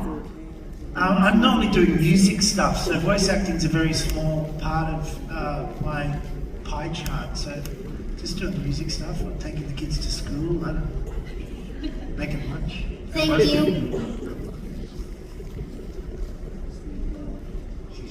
we just wanted to say thank you for all three of you being here, and to the Bluey crew, thank you for making a show that parents relate to just as much as the kids do. So thank you, sir. Thank you. Thank you. Sorry. Okay. They're back. Okay. My question was, what was the different feeling, if there was one, between recording and then rewatching Magic Xylophone, and then recording and rewatching The Sign? Like, what were the different feelings between the first episode and the last episode for the Bluey crew, of course? Ooh, I think the first one for me was just exciting and new, and for The Sign, because it was such a big episode, and we recorded it in 2 parts. So Dave and I didn't actually know, we were left on a cliffhanger the way you guys were too. So it was quite exciting. And then when I finally watched that, I watched it with a lot of the animators. So there was, and I sat next to Calypso, who's Megan Washington, and it was really emotional. By the end, with her beautiful song, I was crying. I was wiping tears off my chin. Me too. Same here. And I wanted to know, you were talking about the Magic Xylophone one. Like when we were reading it, when we were doing it, I thought, yeah, this is cool. But then when I watched it, I thought, is the Magic Xylophone real? Like, is it actual magic, or are they pretending that it's magic? And I haven't figured that out yet. Thank you too for everything that you've done. Thank you so much. Thank you. Thanks. One more. We got the kids cosplay contest coming up next, so let's fire around these last couple. Okay, alright, we're gonna move quick. So, hi guys, Bandit, I briefly met you yesterday. I explained that when I did meet you that I'm somebody who's very new to kids. I've never had any myself, but my lovely partner is in the crowd, and she has 2 kids that I have somewhat adopted as my own. So I have a question, and actually a quick request if that's also okay. My question would be to Bandit, what advice could you give me as someone who's basically a new father? There's no rule book, you just got to live in the moment and do the best you can at the time. Thank you. And then my quick request, if I may, we have, again, 2 kids, Nadia and Maya, who were unfortunately with their bio dad and not able to join us. If the cast of Bluey wouldn't mind saying hi to both of them, and specifically Chili, if you wouldn't mind telling Cassandra that she's doing a lovely job as mother, it would mean the world. Cassandra, you're doing great. Thank you so much. We have one more.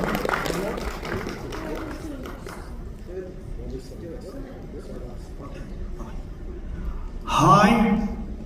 Hey, Parker. Hello. Do you remember me? Yes, we do, Parker. So, I was a huge Bluey fan. I have a question for you. Which crossover, any Disney crossover would be a crossover with Bluey? Would be, or any basic crossover like Doctor Who? Is it like Doctor Who or Little Mermaid or Star Wars or Mickey Mouse or anything? Any Disney crossover? Anyone? Ooh.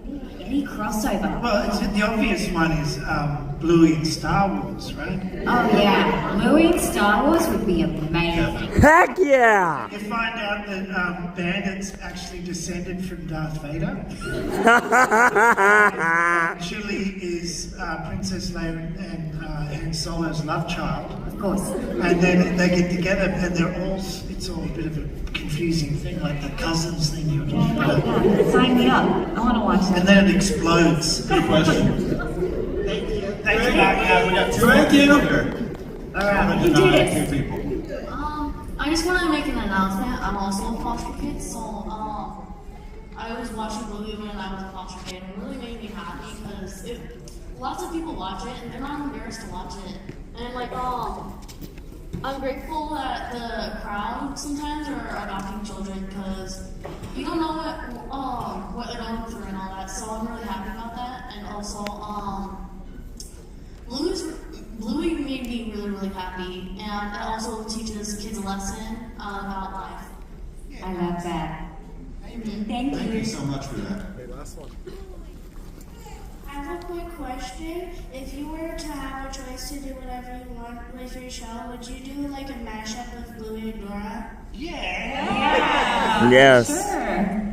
Oh yeah, that'd be great. Big yes. Thank you. Thank you. Bye. You've got an absolutely amazing audience. Let's get those hands together for Yeah! Kathleen as Dora the Explorer. Thank you, everyone. Dave as Bandit. Yeah! And Melanie as Chili. Yeah! Thanks, Dan. Thank you, man. Thanks, guys. Bye, you guys. Hope you come to Albuquerque soon. Send some dollar bucks. Bring us unicorns next time. Thank you so much.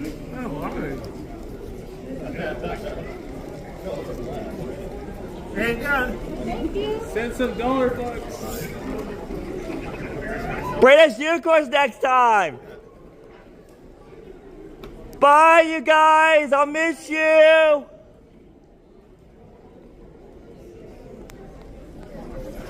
All right. This concludes my vlog at Albuquerque Comic Con 2025. I hope you guys enjoyed this big vlog. I met a lot of great actors, so thank you guys for watching. Subscribe to my channel, like and share, friends. Thank you guys for watching, and go Movie Buddies. Oh, and Albuquerque Comic Con, if you're watching this, please bring Ian, aka the voice of Chase from Paw Patrol the movie to Comic Con, and please bring the creator of Paw Patrol to Comic Con. If you guys do, I would flip out. Bye, guys.